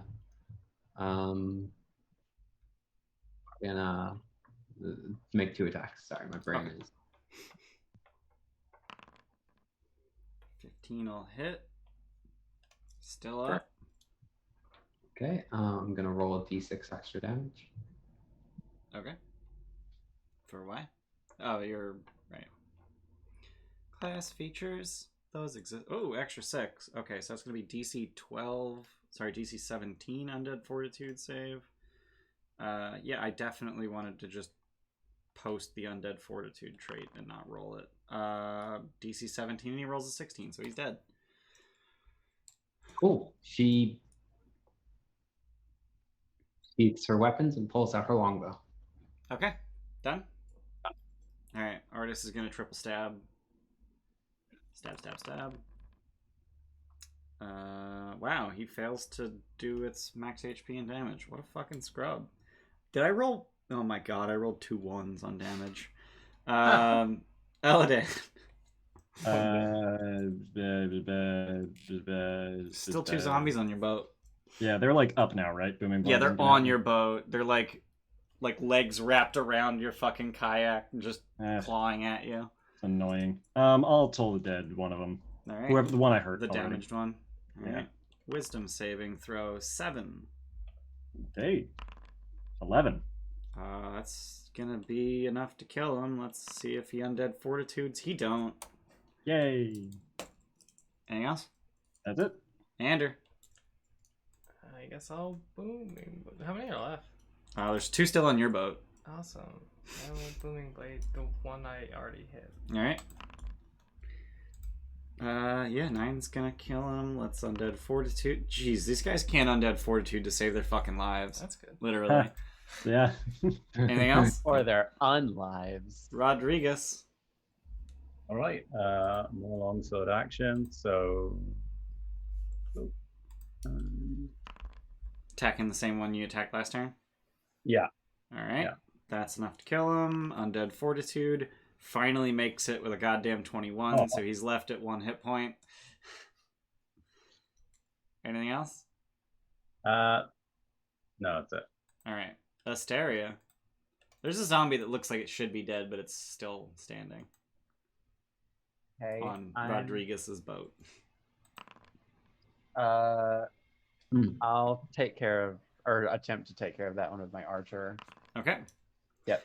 Yep, that kills it, and it doesn't get to Undead Fortitude because it's radiant damage. Yeah. And then I will do a produce flame at the one with Chris just over here rolling. Just testing the thing because trying to figure out if it works or not. 23 which, for 9 at which the one are you one shooting at? with Ander. Okay. All right. Anything else? No. We got some zombos. 4 attacks. So Eladan is a 12. Artus is a 12. Ander, that's a critical hit Why? for 10 bludgeoning damage. I'm down. Always on the level 1s, Ian. That's in. Just gonna reveal it. Off in the face. Yes. And then Rodriguez, that's a 19 to hit for 4 bludgeoning damage. So how many? 19 to hit for 4 bludgeoning. Oh, 4 bludgeoning. Okay. Yeah. Beehive. Ander is now unconscious. Okay, I'm gonna make an attack on the zombie over by Ander. Okay. Zombie came out of nowhere. 11 is its remaining hit points, and it fails its undead fortitude. Cool. Anything else? How far away is that boat from me? Probably less than 30 feet. Okay, I'm gonna make my way over to the boat. Okay. All right. Done? Yeah. All right. Artus is gonna do some stabbing. First one knocks it down. Does it undead fortitude? It does not. It dies. And then he will try and paddle over to Rodriguez and continue stabbing. And both of the other attacks definitely hit. So he's stabbing. He's doing a lot of stabbing. Eladan. Boom and blade, just for fun. Okay. You're one of the 2 boats that still has a zombie. Yeah, I know. 10 hits. Nope. Anything else? Yeah, Andrew's been taken care of. So yeah, that's it. Is he being taken care of? Well, Beehive's going over there. Oh, okay. All right, Andrew, that's it. I already used a spell slot. I'll just crit real quick. Just get credit real quick. Yeah. We got tons of good berries. Oh my God! Wow! Fucking wow! See, he's fine. He's fine. Taken care of. He's fine. He got punched in the face, and he was just a little dazed. He's fine. Oh, It's just like a brief. Yeah, no, like Where he am I? deliberately dunked his face in the water to wake up. Yeah. Take your turn, Andrew. I guess I'll hit the. Jesus. Jeez, yeah. Let me just crit it real quick. Crit. Yeah. All right. Zombie for 8 piercing. That's his remaining hit points. And it fails. Cool. God damn. Done. Yep. All right. There's 1 zombie left clinging to Eladan's boat. Rodriguez, it's your turn. okay. So yeah, he's already up again. I think so. We're each in a separate. I think I'm gonna pull out my bow and try and shoot the zombie that's left. All right. Now that I have a +1 in dexterity. Let's see. 13, 5 piercing. All right. 5 piercing. All right. Anything else? And I think now your Ander, your HP, you're still like He has 1 hit point. you're just at 1 hit point, right? Yep. I'd like to. I guess it has to be as an action. But Yeah, I'd like Lay to on move Hands up. is an action. He can Yeah, always I'd just like eat to good move- berries after the fight. Yeah, good. Yeah. Right, yeah. I'm gonna like bring my boat up as close as I can to him, just like to be closer. But Okay. yeah. But All right. Asteria, can you bring it home? I don't know. Can I? It's radiant. What's his? He's got 10 hit points remaining. So yeah, he's dead. Yeah. He's just fucking dead. Yeah, that's the end of the fight. I'll just give you a. I'm inordinately happy about critting Ander from full to 0. Just inordinately happy about that. With a So zombie. what? With a zombie. With a zombie, like a CR what quarter? Yeah. Just glad Quarter. I'm just glad it didn't hit Beehive and lose her concentration. Yeah. Yeah. I Yeah? mean, yeah, we're gonna be protecting Beehive through all of this. Yeah, I mean the first thing that happened was Shield of Faith. Yeah. Shield of Faith on Beehive. All right. So you continue into the residential quarter, and Are you eating good berries, by the way, Andrew? you just, Okay. just dunking them down. Back to Okay. full. Hey, how many do you Half have of your there? good berry. Yeah. You each have 18 Yeah. Nope. each day. Yeah. Because Asteria didn't need to use any spell slots yesterday.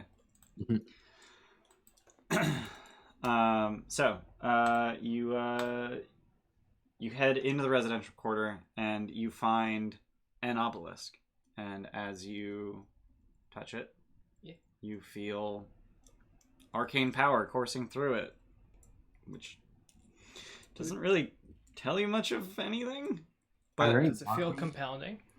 No. Like it feels like the power is just in the obelisk and you're just feeling it in there. Like I've there's done it. nothing that tells you other than find the path that you're on the right track. I would like to do detect magic Okay. as a ritual. So. Okay. So you're gonna take 10 minutes to do that? Do you want to just look at the next one as we're rowing over, and then you can just detect magic on that one? I was going to do it here, and then at the next one, do it like ritually cast it on the way, so that I could see what it's like before you touch it and after you touch it. Yep, that's fine. Yeah. We can take. also, how much water is around this specific area we're in now? Like In the residential quarter, there is the least amount of water. So the ground is mud essentially, but it's walkable mud.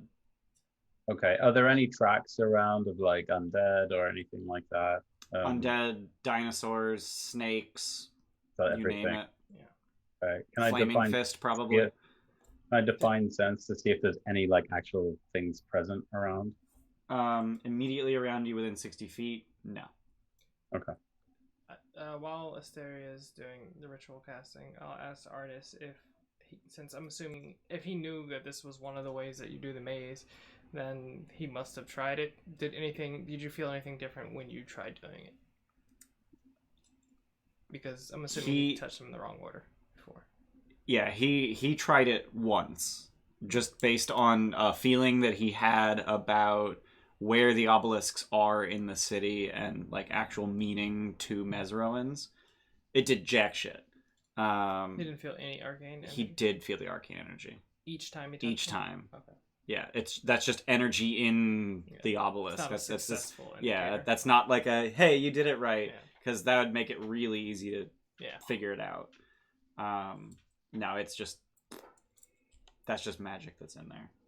He tried it exactly once and then realized that there's no way he could figure it out without help. Or there's no way he could brute force it, rather, that he would need to actually figure it out. Apparently he didn't think of the find the path spell, so that's cool. Or just send a familiar to do it.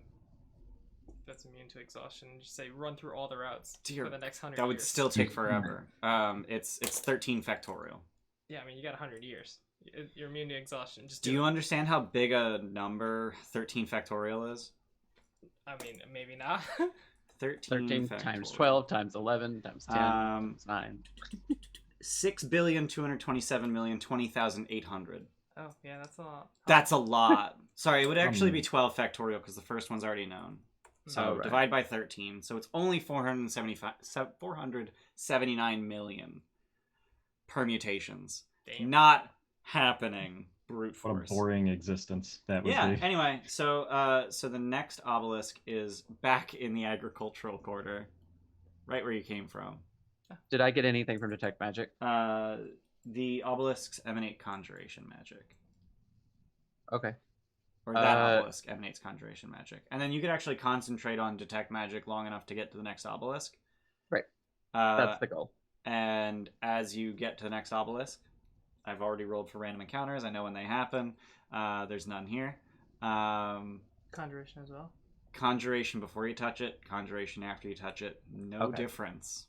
I mean, Okay. it makes sense. If he is right in saying this isn't the true Mezro, then Yeah. conjuration would make sense. I was just wondering if something happened when we touched it. That's all. Not I'm wondering if we're like noticeably. attuning to a different. Plane or something. Yeah, like we're about to be conjured, not something else. Yeah, either way would work. Conjuration is teleportation, so. Yeah. Yeah. Oh yeah. We'll find out. You'll find out. All right, what did I roll? Hopefully. So that's 29. 3 out of 13. Yep. So the 3 out of 13. So the fourth obelisk in the 1d3. Are you shitting me? All right, I'm just gonna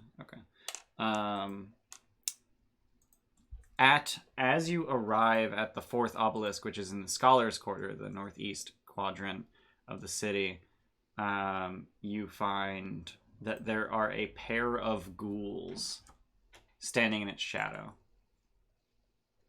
And they notice you about the same time you notice them, but they're not doing anything. They're just hanging out near the obelisk.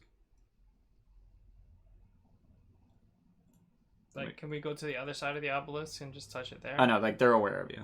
Yeah, but like, are they like actively moving against? Unclear.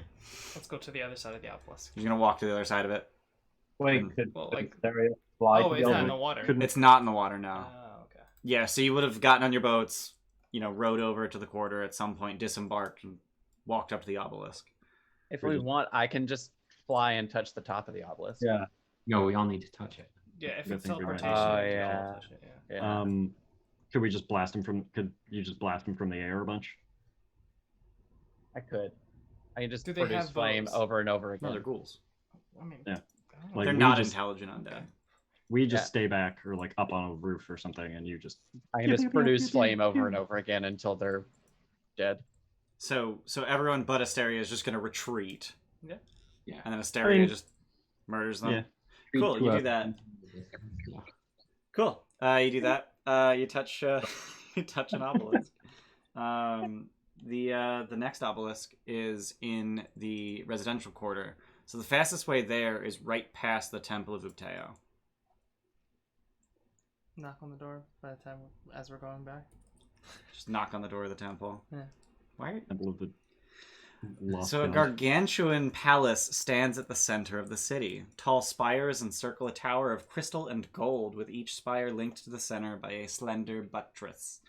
The whole structure is draped in vines and creepers. And there's no door to knock on. It's just an open doorway.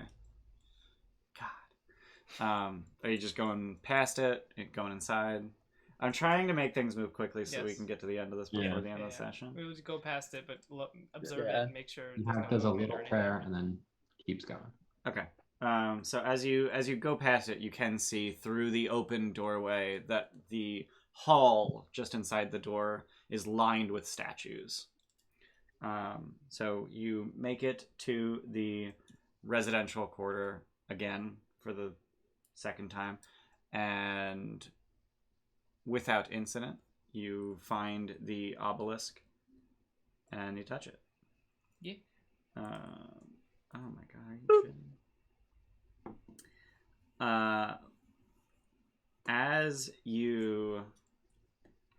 As you touch it, 6 grung appear almost from nowhere, just like land from above as if they were perched on top of the obelisk, which makes no sense because it comes to a point. There is no on top of the obelisk, there are only sides. and they just land in the midst of you. Hello. And these are Hi. like 3-foot tall frog people. And let me grab a picture of some grungs. Because they are adorable motherfuckers. They are the poison tree frog people. I shit you not, like that's what they're based on. They're based on poison tree frogs. So. Yeah, they're awesome. One of them have a katana. If they did, you'd already be dead. Yep. That's probably true. That's yeah. So this is what grung look like. Let's say this is the group you see. Oh, they're so cute. Oh, there's 7 there. So delete the blue one from that group, or purple. I don't know. Purple. Colors are hard. Purple. So there's 5 green ones and a red one. And an orange one. Is there an orange one in that group? Pop it, Luke. There's 5 greens and a red.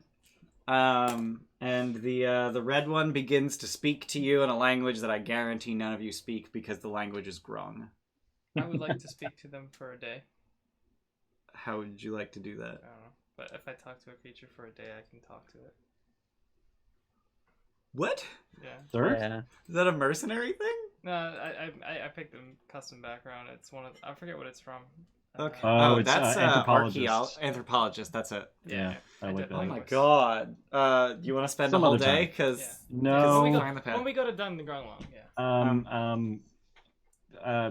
We mean you no harm.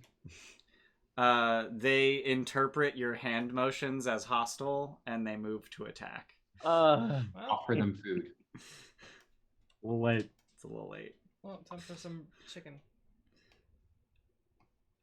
So let me import some grungs because I don't have those.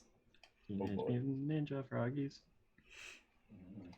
Sorry, Chowder DJ said that in chat and it just played. Is everyone good if we go a little bit over? Because it looks like we're gonna go a little bit over. That's Yeah. fine. Yeah. Good for yeah. I'm just gonna import artists because that's a smart thing to do. Yeah. Yeah. All right, so grung. 1, 2, 3, 4, 5, and we're just on the Nexus map, but like, this is where we're fighting now. Yeah. Like, you guys are just in Mezro. It's fine, no big deal. So let's clear initiative and then re-add everyone to initiative. You, copy you over here. I'm assuming it's been more than 10 minutes. Yes, it has. I would have cast aid on butts here. Thanks. on butts. Yeah, so who else has All the right, lowest? you guys can roll initiative. Well, Beehive needs everything. Well, No. it's not going to help a Wait. concentration check. Hit point. I'm They just can help not take damage. You Oh, no, it take the doesn't. damage. Never mind. Never Aid. mind. Yeah. Never mind. I was Even thinking temp of- HP wouldn't help with that. Yeah, never mind. Sorry. I was thinking of something else. Let's just say Rodrigus because he's melee, and then I guess me. Okay. 'cause- or well, Initiative. no, I'll do it on Beehive anyway. Go ahead and do your initiatives. That roll. Wow, I am really crushing initiative today. So the green grungs draw their daggers. The red grung, oh, he also has a dagger. Cool. They just all have daggers. They draw the daggers. Artis also draws a dagger and starts stabbing a grung. I'm picturing artists just like prison shanking every enemy. Yeah, it's super accurate. So he just kills that one and then moves Oh. over and goes to stab another one. Jesus, he hits like he doesn't hit very hard, but he hits very frequently. Ander. I will hexagrung and attack it, I guess. All right. Is there any way to do hex? No. Okay. So we'll just do that. And then roll d6. If that even hits. It did hit. Wait, did it? Yeah, that's their AC. Look at that. All right, you bloody a grung. Okay, done. All right, Beehive. There is a bloodied grung right in front of you that it's now bleeding from its gills because Artis stabbed it. Okay, cool. Beehive has taken her shield out, so she doesn't have her bow anymore. Mm-hmm. But she's just going to dodge behind the shield. Okay, done. Easy. Oh, okay. Done. Eladan. Oh, I should switch to combat because that's a thing. Like, ignore the background. Like, Oh Here. my god, how did all these grunt get in the Nexus? yeah, I'm gonna turn the lights off so it's a little bit less obnoxious. I don't have a good way to turn a lot of lights off. I'm gonna Shield of Faith Beehive again, Okay. just in case. Can't really Okay. afford to lose it. And then I don't know how wise these guys are, so I'm just gonna try No to hit the trains? damaged one. Yeah. Yeah. Oh, that provokes opportunity. Never mind. You could I'll- move just You should go here. right along. Yeah. Yeah. I'll booming blade the damaged one here. By, Okay. Beehive. Shield Faith is a bonus action. Yep. Okay, cool. I am concentrating on it. Yeah, he's dead. Cool. That's Done. it. Yep. All right. It's the Grung boys' turn. All of them. So this one's gonna attack Ander. This one's gonna attack Rodrigus. This one's gonna attack Eladan. So Ander, Rodrigus, Eladan. Ander, that's a 15 to hit. Nope. Rodrigus, it's an 18 to hit. Just hits. All right, so it's gonna be 3 piercing and 3 piercing damage, and then that's con save versus. Yeah, and then I need a Constitution save versus poison. Thanks for the blessing of the forge. Oh yeah. You got it, champ. 18. 18 will succeed, so you take no poison damage. And then Eladan, that's going to be an 18 to hit. Does not hit. Okay. And now it's the Elite Warrior boy's turn. What makes him elite? Does he have multi-attack or something? He is going to make a mesmerizing chur. Ah, that. So first I'm going to make sure he's positioned correct. He is positioned correctly. Asteria, about how far off the ground would you be? Normally. 25, 30 maybe? Okay, cool. So you're not in the radius. So everyone else, I need you to make a wisdom saving throw against this chur. Oh, fuck. I'm good at that. Is the I'm ass going crack? I'm to- very good at that. Radius? No. I'm gonna use a cheer on this. Okay. Oof. Jesus, these cheers are not helping me at all. Mm-mm. That said, everyone saves. Awesome. Oh, cool. No one is stunned. Oh, God. Oh no. Well, we know who's on the shit list now. You are not immune to it. Well, Rodriguez, is it's your turn. Artus save? Yeah, Artus needs to save as well. Wisdom saving throw. Yeah, he crushes it. I need What? Rodriguez is feeling pretty conflicted about this, considering he was hoping to help them. So he's gonna cast Bane instead to help everyone else. Okay. He's gonna Targeting which 3? yeah. So it's what is it to put the X. finger on the thing again? Yeah, X. Oh, now it's working. Okay. This yellow one here, this one, and the one that's going after me. Okay. Alright, so let's get some charisma saves. Whoa. Okay, so the 2 greens get 19s, Jeez. Okay. and then the red one got a 4. I mean, this one. Okay. So yeah, the 4 fails, but the other Alright, so 2. he is baned. Yeah. Alright. Alright, so that's minus D4 to his attacks and saves. Yep. Okay. Alright, anything else? Yeah, that's about all I can do right now. So yeah. Alrighty. Actually, yeah, everything else is an action too. So no, yeah, I'm good. Alright, Asteria, up in the sky. Gonna get my star map out and have a shooting star go down on the red one. 15 to hit I think that hits. for 14 radiant. 14 radiant. Alright. Oh, I He's- clicked the. Ignore Not that. bloodied. I clicked the wrong thing, and I need to count Okay. it as a use. He's not in And- blood. Does Really? the Bane affect that? I don't remember what Bane does. No, Bane is minus D4 to his attack rolls and his saving throws. Got it. Okay. After me, Artus. Yeah, I'm gonna stay for now. Alright. Done? Yeah, but- Alright. The next one has advantage. Okay. Artist is going to use that. Yeah, Shanky, that's, shank, I was shank. thinking it would be better for him than me. He gonna oh, he crit. Yeah, that's what I was hoping for. All right. So hate he him. crits. I hate him, but I'm glad he did that. And then he hits 2 more times. And that grung went from not bloodied to barely hanging on to life. And Artus is barely breaking. I mean, he's not breaking a sweat. He's not feeling the effects of the heat at all. And it's your turn. I will. The booming blade sky.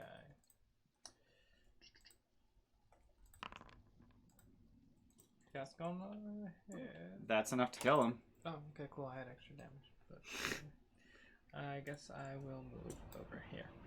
All right, done. Yeah, bonus action move hex done. All right, Beehive.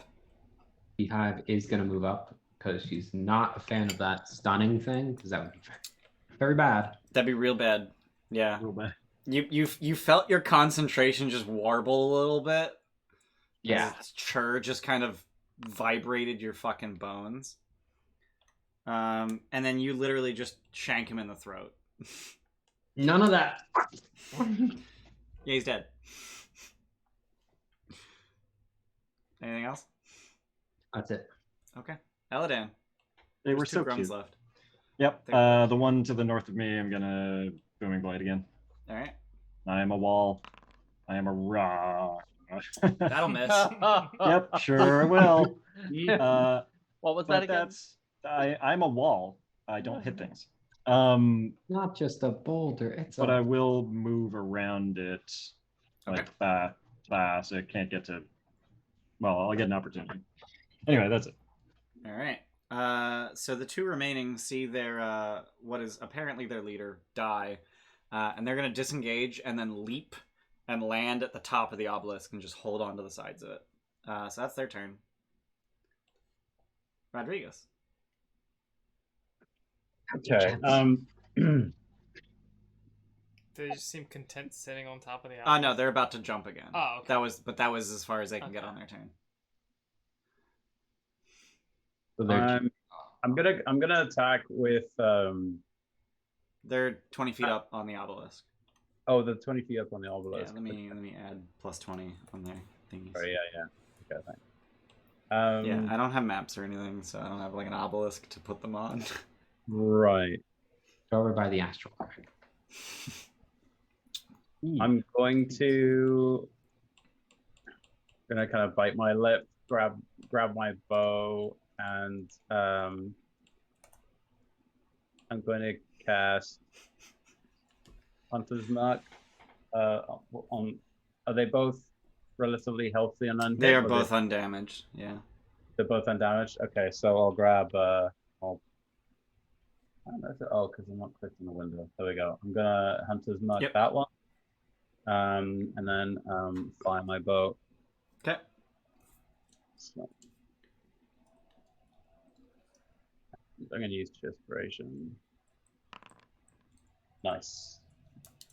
All right. Hunter's Mark damage. Yeah, oops. Yeah, with 5, so 10 damage total. That's enough to kill him. Hey. Just get him right in the fucking eyeball, and he just. So their stickiness is a matter of suction and not any like active process. So he is dead. Oh no! Hanging Just from the hanging. obelisk Oh. by 2 feet and 1 hand. Oh, Like he's no. just doing like that Spider-Man pose, Yeah. and then just limp. Oh no! Poor thing. Anything else? I'm good. I'm gonna step away from the obelisk just in case it falls. But Okay. yeah. Alright. But, Asteria. Oof. Okay. Oof. Well, there's that. That'll miss. Not only did you crit miss, you also rolled really bad Listen, damage. listen. I've done some really high rolling and some really low rolling. Uh-huh. I'm done. All right. Artus, I think he's going to draw his longbow and just start shooting. Oh my god. So just fucking crit. Well, Alright. then that thing's definitely dead. Yeah. Pins it to the obelisk. Yep, it's dead. oh boy. He's very careful not to hit the obelisk, which is why the second attack missed.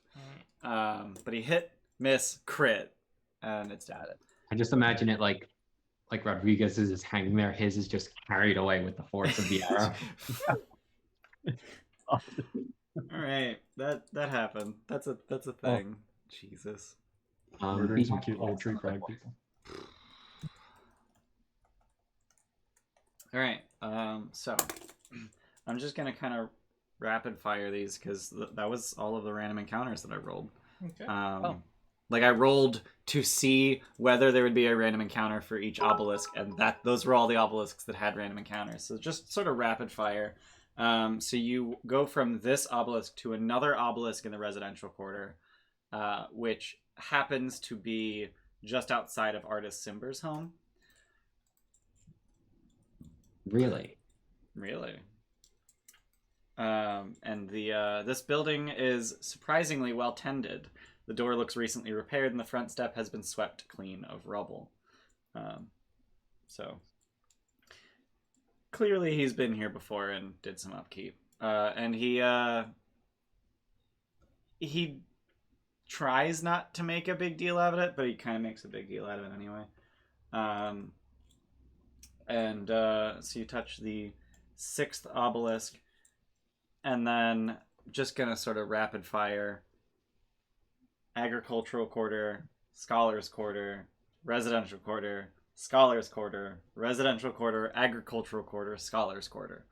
None of them are in the market quarter. Okay. When you said 13, that's why I was thinking, I thought you had to touch all 13. You do. Yeah. Yeah. Oh, okay, so there are none There in just the market. aren't any obelisks Yeah, in the there market just quarter. Okay. Yeah. And that's just kind of notable. So as you touch so each time you touch an obelisk, you feel the same just magical energy inside of it. If at any point you decide to cast Detect Magic again, every obelisk emanates a weak aura of conjuration. And as you touch the 13th, energy washes from the obelisk across the entire city. And as you look around, you see a completely different Mezro. You see a Mezro that has not been ruins for over 100 years. You see a Mezro with hundreds, even thousands of people in it. Gold and platinum adorn most buildings, and this place is a resplendent hanging garden in the middle of Chult. And as quickly as it arrived, it recedes and just washes across and leaves you back in the ruins of Mezro. Was it only and visual? Then you hear... No. You could hear people moving and talking, and you could smell foods being carried around. People even took notice of you. Wow. And as it recedes, you hear a voice. A woman's voice. I want to be with you, but Mezro cannot return until it's safe. Not until Rosnasi is destroyed and Ubteo returns. And Artus falls to his knees and starts crying.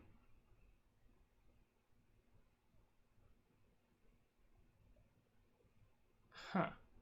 Assuming that was her. He's not even going to bother answering. Yeah. Beehive just comforts him. We will find this Razan soon. I touched the obelisk again.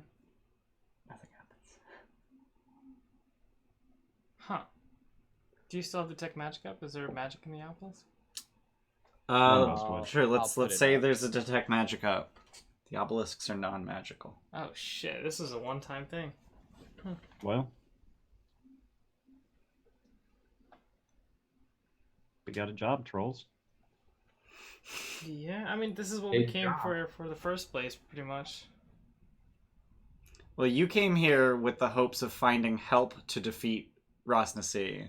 Now we But got instead, it turns out you need to defeat Rosnasi to help Mezro. Well, Yeah. and it turns out that Artus Cimber needs to defeat kill Rosnasi. Yeah, We have a potential ally now. yeah. Do you want a troll badge? Yeah, does someone want to roll up a level? What the fuck fighter is he? Jesus. I just looked up what level he is. He's at least 11. He's got 3 attacks. Yep. Yep. With 2 artifacts? One's only legendary. Oh, Really? only. Listen, Yeah. he only has 1 magic item. He's only got 1 magic item. That's I mean, listen. Mm-hmm. Uh-huh. He So only you has guys- 1 magic item. So, what are your characters doing at this point? I kneel down next, like in front of them, Yep. and I put a firm hand on his shoulder, squeeze it, and I said, "We will find Residency and take them down.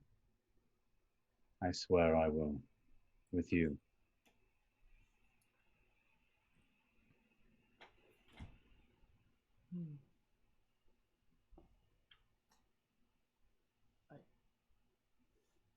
I guess I would try and talk to. Is it a shout out? No. Sorry, I'm trying to look something up real quick. Because I think I want to.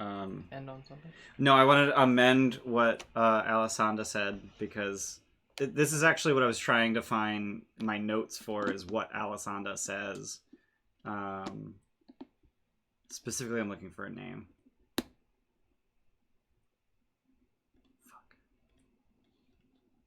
Is it the Naga? Shavolok. Once Rosnasi and Shavolok are dead and Ubteo returns.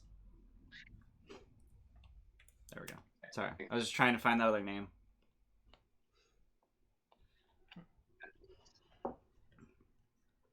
Hill? Who's the other name? Does anyone know that? Does that name mean anything to us? Is it of a particular language? What religion? Shakalak? Shavolak. Shavo. Shavolak. There we go. I dropped it in Foundry chat. Oh, That's a bunch. Oh, the minus ones. So many minus ones. wow. Hey. There you go. Okay. So Asteria, Rodrigus, and Beehive.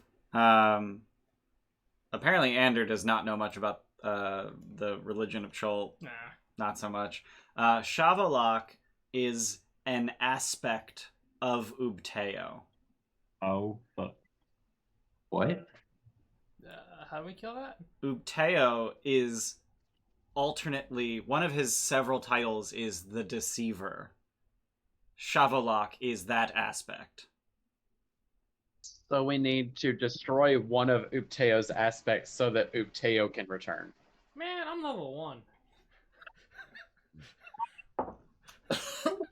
I have a Oh, feeling you're gonna be well past level 1 at the end of this session, though. Oh god. I Oh, choked dear. on my beer. It made me laugh. Level 1. This is such a good one. Holy shit. I just want to congratulate Chris, and by congratulate I mean award luck too, for the use of Find the Path. Yeah, that's That was real fucking Yeah. good. What's that? We need to figure out a way through a maze. I have a thing Yeah. that I got in session 2 of Trolls for Hire. I was planning to hold on to that for so long. Like I was like, I gotta like keep this in my back pocket. Well, the thing is, the longer you hold on to it, the less valuable less it is. value Because it is, yeah. eventually, you just get access to 6 level. I mean, not you, you're Yeah. a ranger, but eventually, the group gets access to 6 level spells. You know what I mean? But This this is kind of this a clutch seemed time like to the use it. perfect. That place. was an Yep. absolutely perfect place to use it. Like I legitimately had nothing in mind for how you would solve the maze of routing through the obelisks, and then you were just like, I do this. Oh, okay. neat. So, in terms of returning to Waterdeep, Are you going to part ways with Artus with a promise to help and then pull the tether, or are you going to make your way back to Waterdeep through Chult with him, or make your way back to Kirsabal with him? How do you want to end the adventure, essentially, since we're at the end of the session, basically? I figure that we can just travel back with him towards Kirsabal. Does he have like a home base that he has? Not really, no. So he actually lives in Waterdeep nowadays, because there's not much to, Yeah. There's not exactly creature comforts in Mezro. So he doesn't have much of a home base, at least not one he can get to quickly, is what he would say to you. I saw that you could teleport. Can you like go to the teleportation circles in Waterdeep? No, short range teleportation only. Then we'll travel back with him to Kirsabal. Yeah, I mean, I don't give two shits about him. I have much more motivation to stay here and be here, though. That's for sure. I don't think we can though. We have the tethers, right? Or can we?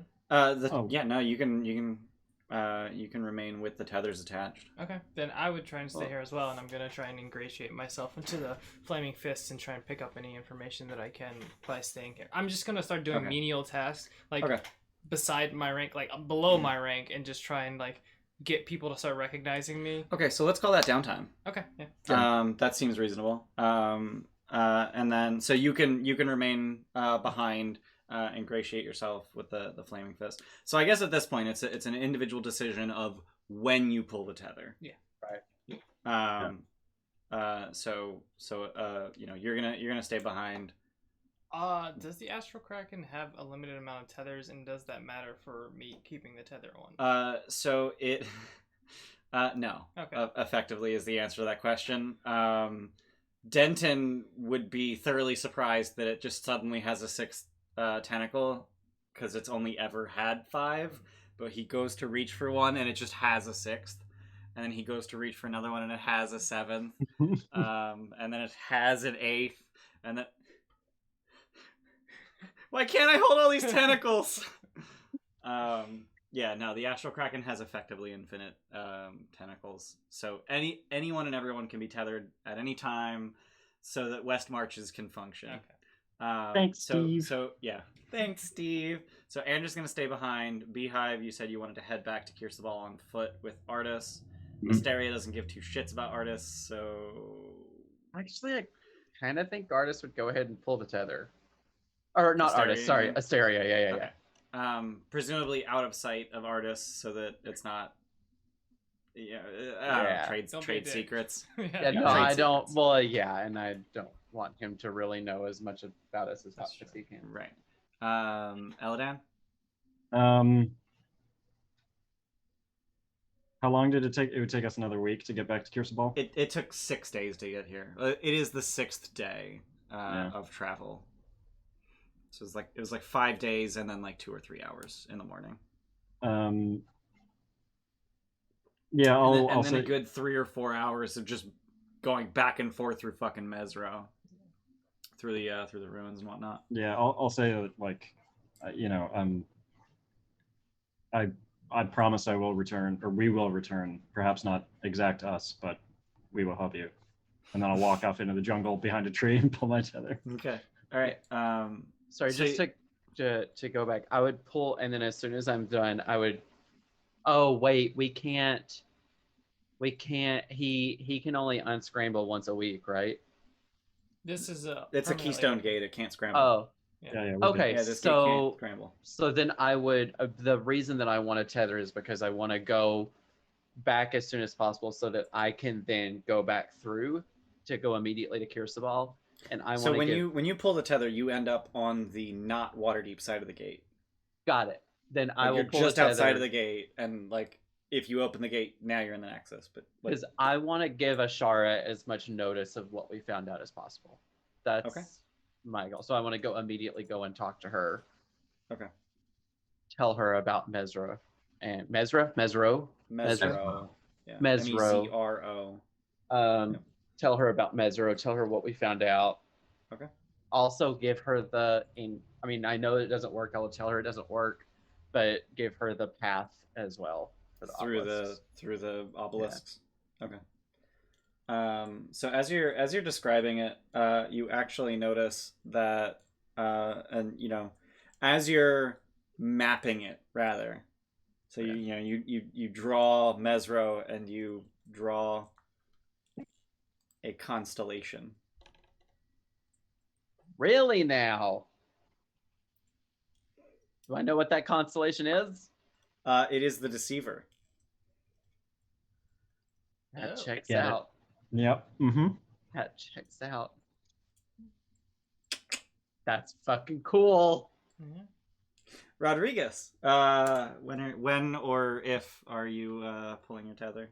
I think I'm also accompanying Artus back to Kirsabal before heading back to Waterdeep, so through the portal. Okay. Just to kind of get a better sense of them now that there's a few less people there, and but also I feel a little bit more of a empathy towards his mission, so I'm gonna I'm definitely coming back to help him. You guys aren't planning on taking Him Artus- to Waterdeep. Are you? No, no. Because I don't think that Trolls for Hire people would like that. No, probably not. No. Bring him I'm to No, Kirsabal. I'm not even there entirely sure where if he's going back to Kirsabal or not. But I will probably be doing a moonlighting anyway with Beehive. So I figure that this is a good way to kind of The moonlighting is your week back to Kirsabal. be traveling with Artus to wherever he's going, and then Sounds good. and Okay, I see what you're saying. Okay. Actually, that's a good question. Where would Artus head at this point? So over the course of a time, Artus has no idea where to find Rosnacy at this point. He doesn't know where to go to find Rosnacy. He also doesn't think that he's capable of fighting Rosnacy on his own. He's decent in melee combat. He's good with a dagger or a sword or what have you, but he's not A necromancer. He's not a necromancer. He's not a no mortal paladin. He's just a guy. So he doesn't feel confident fighting Rosnacy on his own. So he doesn't really know where to go. So I think Kirsabal seems reasonable if that's where you're headed. Okay.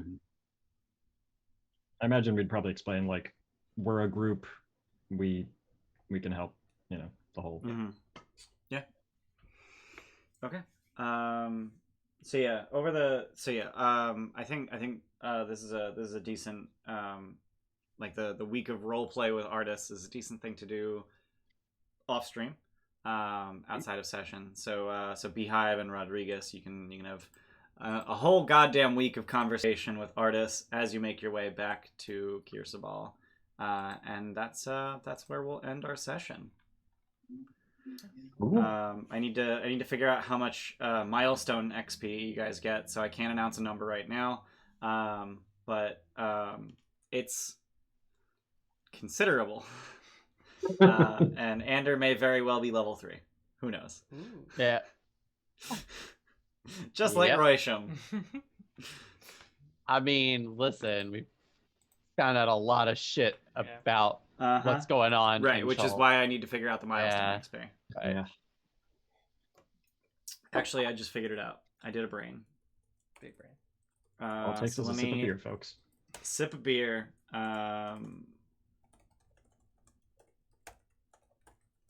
And now I just got to add some numbers together.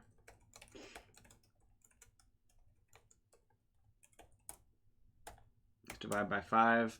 Oh, not level 3. Everyone gains 680 XP. Okay. That's awesome. No, oh, no, wait. No, hang on. I did that wrong. Nope, I did that wrong. I did that very wrong. Yep. It's everyone gets that much. Not you share that much. That's how it works. Oh, 1340. 1340. Got it. I did it. So yeah, So- definitely level 3. Is Eladan level 5? There is, baby. Yeah. Leveling out. Yep. I smell a tier 2 adventure coming soon. Oh, yeah. for sure. There's 8 of us now. 8 now? There are 8 level 5s. Ian. Yes. 6391 out of 6500. Guess it's time for moonlighting on the way back. Oh wait, but you are doing the chronicler. Oh yeah, I am. Oh yeah, you'll just level up to 5 if you finish Chronicler. Yep. So just post the notes and you'll get the XP. Good thing I'm doing moonlighting. You're How not much gonna is it? post the Cheerleader? notes. What? How much is it for cheerleader again? So you're level 4, so it's 190. Okay. Now I get destroy undead. Figures. Ooh, that would have been. I learned. Yeah. Yeah. Wait, you get destroy undead at level 5? Yeah, CR 1/2. I mean, zombies are CR quarter, so Yeah. you I don't didn't get, have my. Yeah, you channel didn't. You divinity didn't anyway. have your channel divinity anyway, and you don't get 2 per short until level 6. One more. One A lot of more. stuff. Get a lot of stuff so- level 6. Yeah, so that's it for our session. Thank you everyone for being here. Thanks for playing, guys. Thanks everyone for watching. I don't think I looked at chat one time, which is uncommon, but I was also flying by the seat of my fucking pants the Yeah. entire time. Because I legitimately just didn't know what you guys were gonna do. There were 3 very different directions, and I didn't want to spend 12 hours prepping all 3 of them.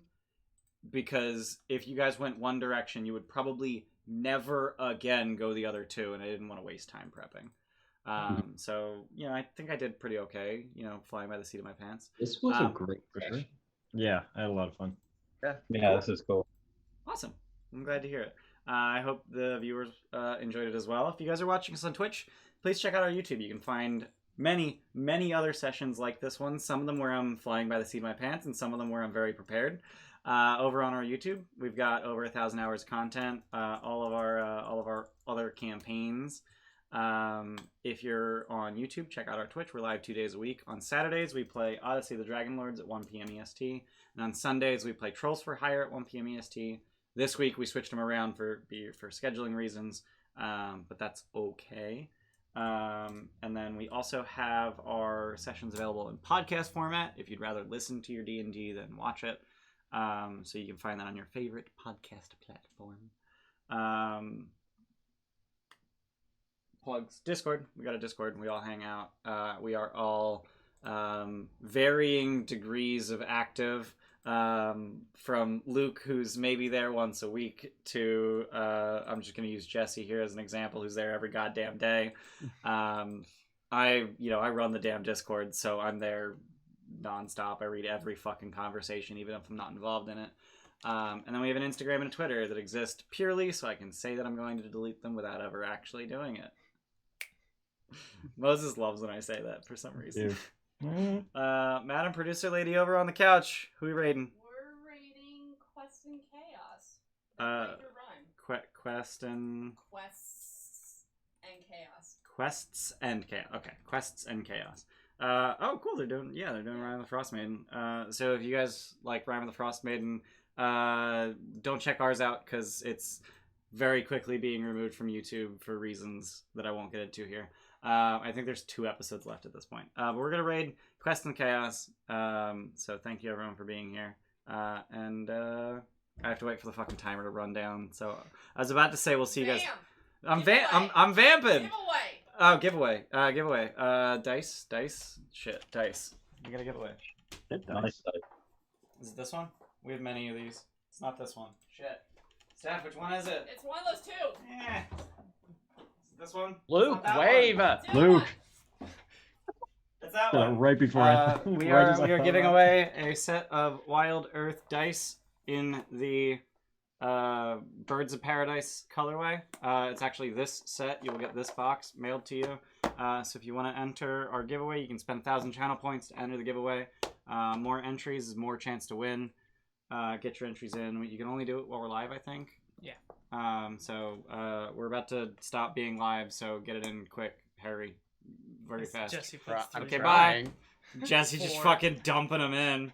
L2 entering 2. Oh, Gonna Jesus. keep going until you raid out. Yeah, so I'm gonna hit raid before I lose it. And we'll see you guys next time. Bye. Bye.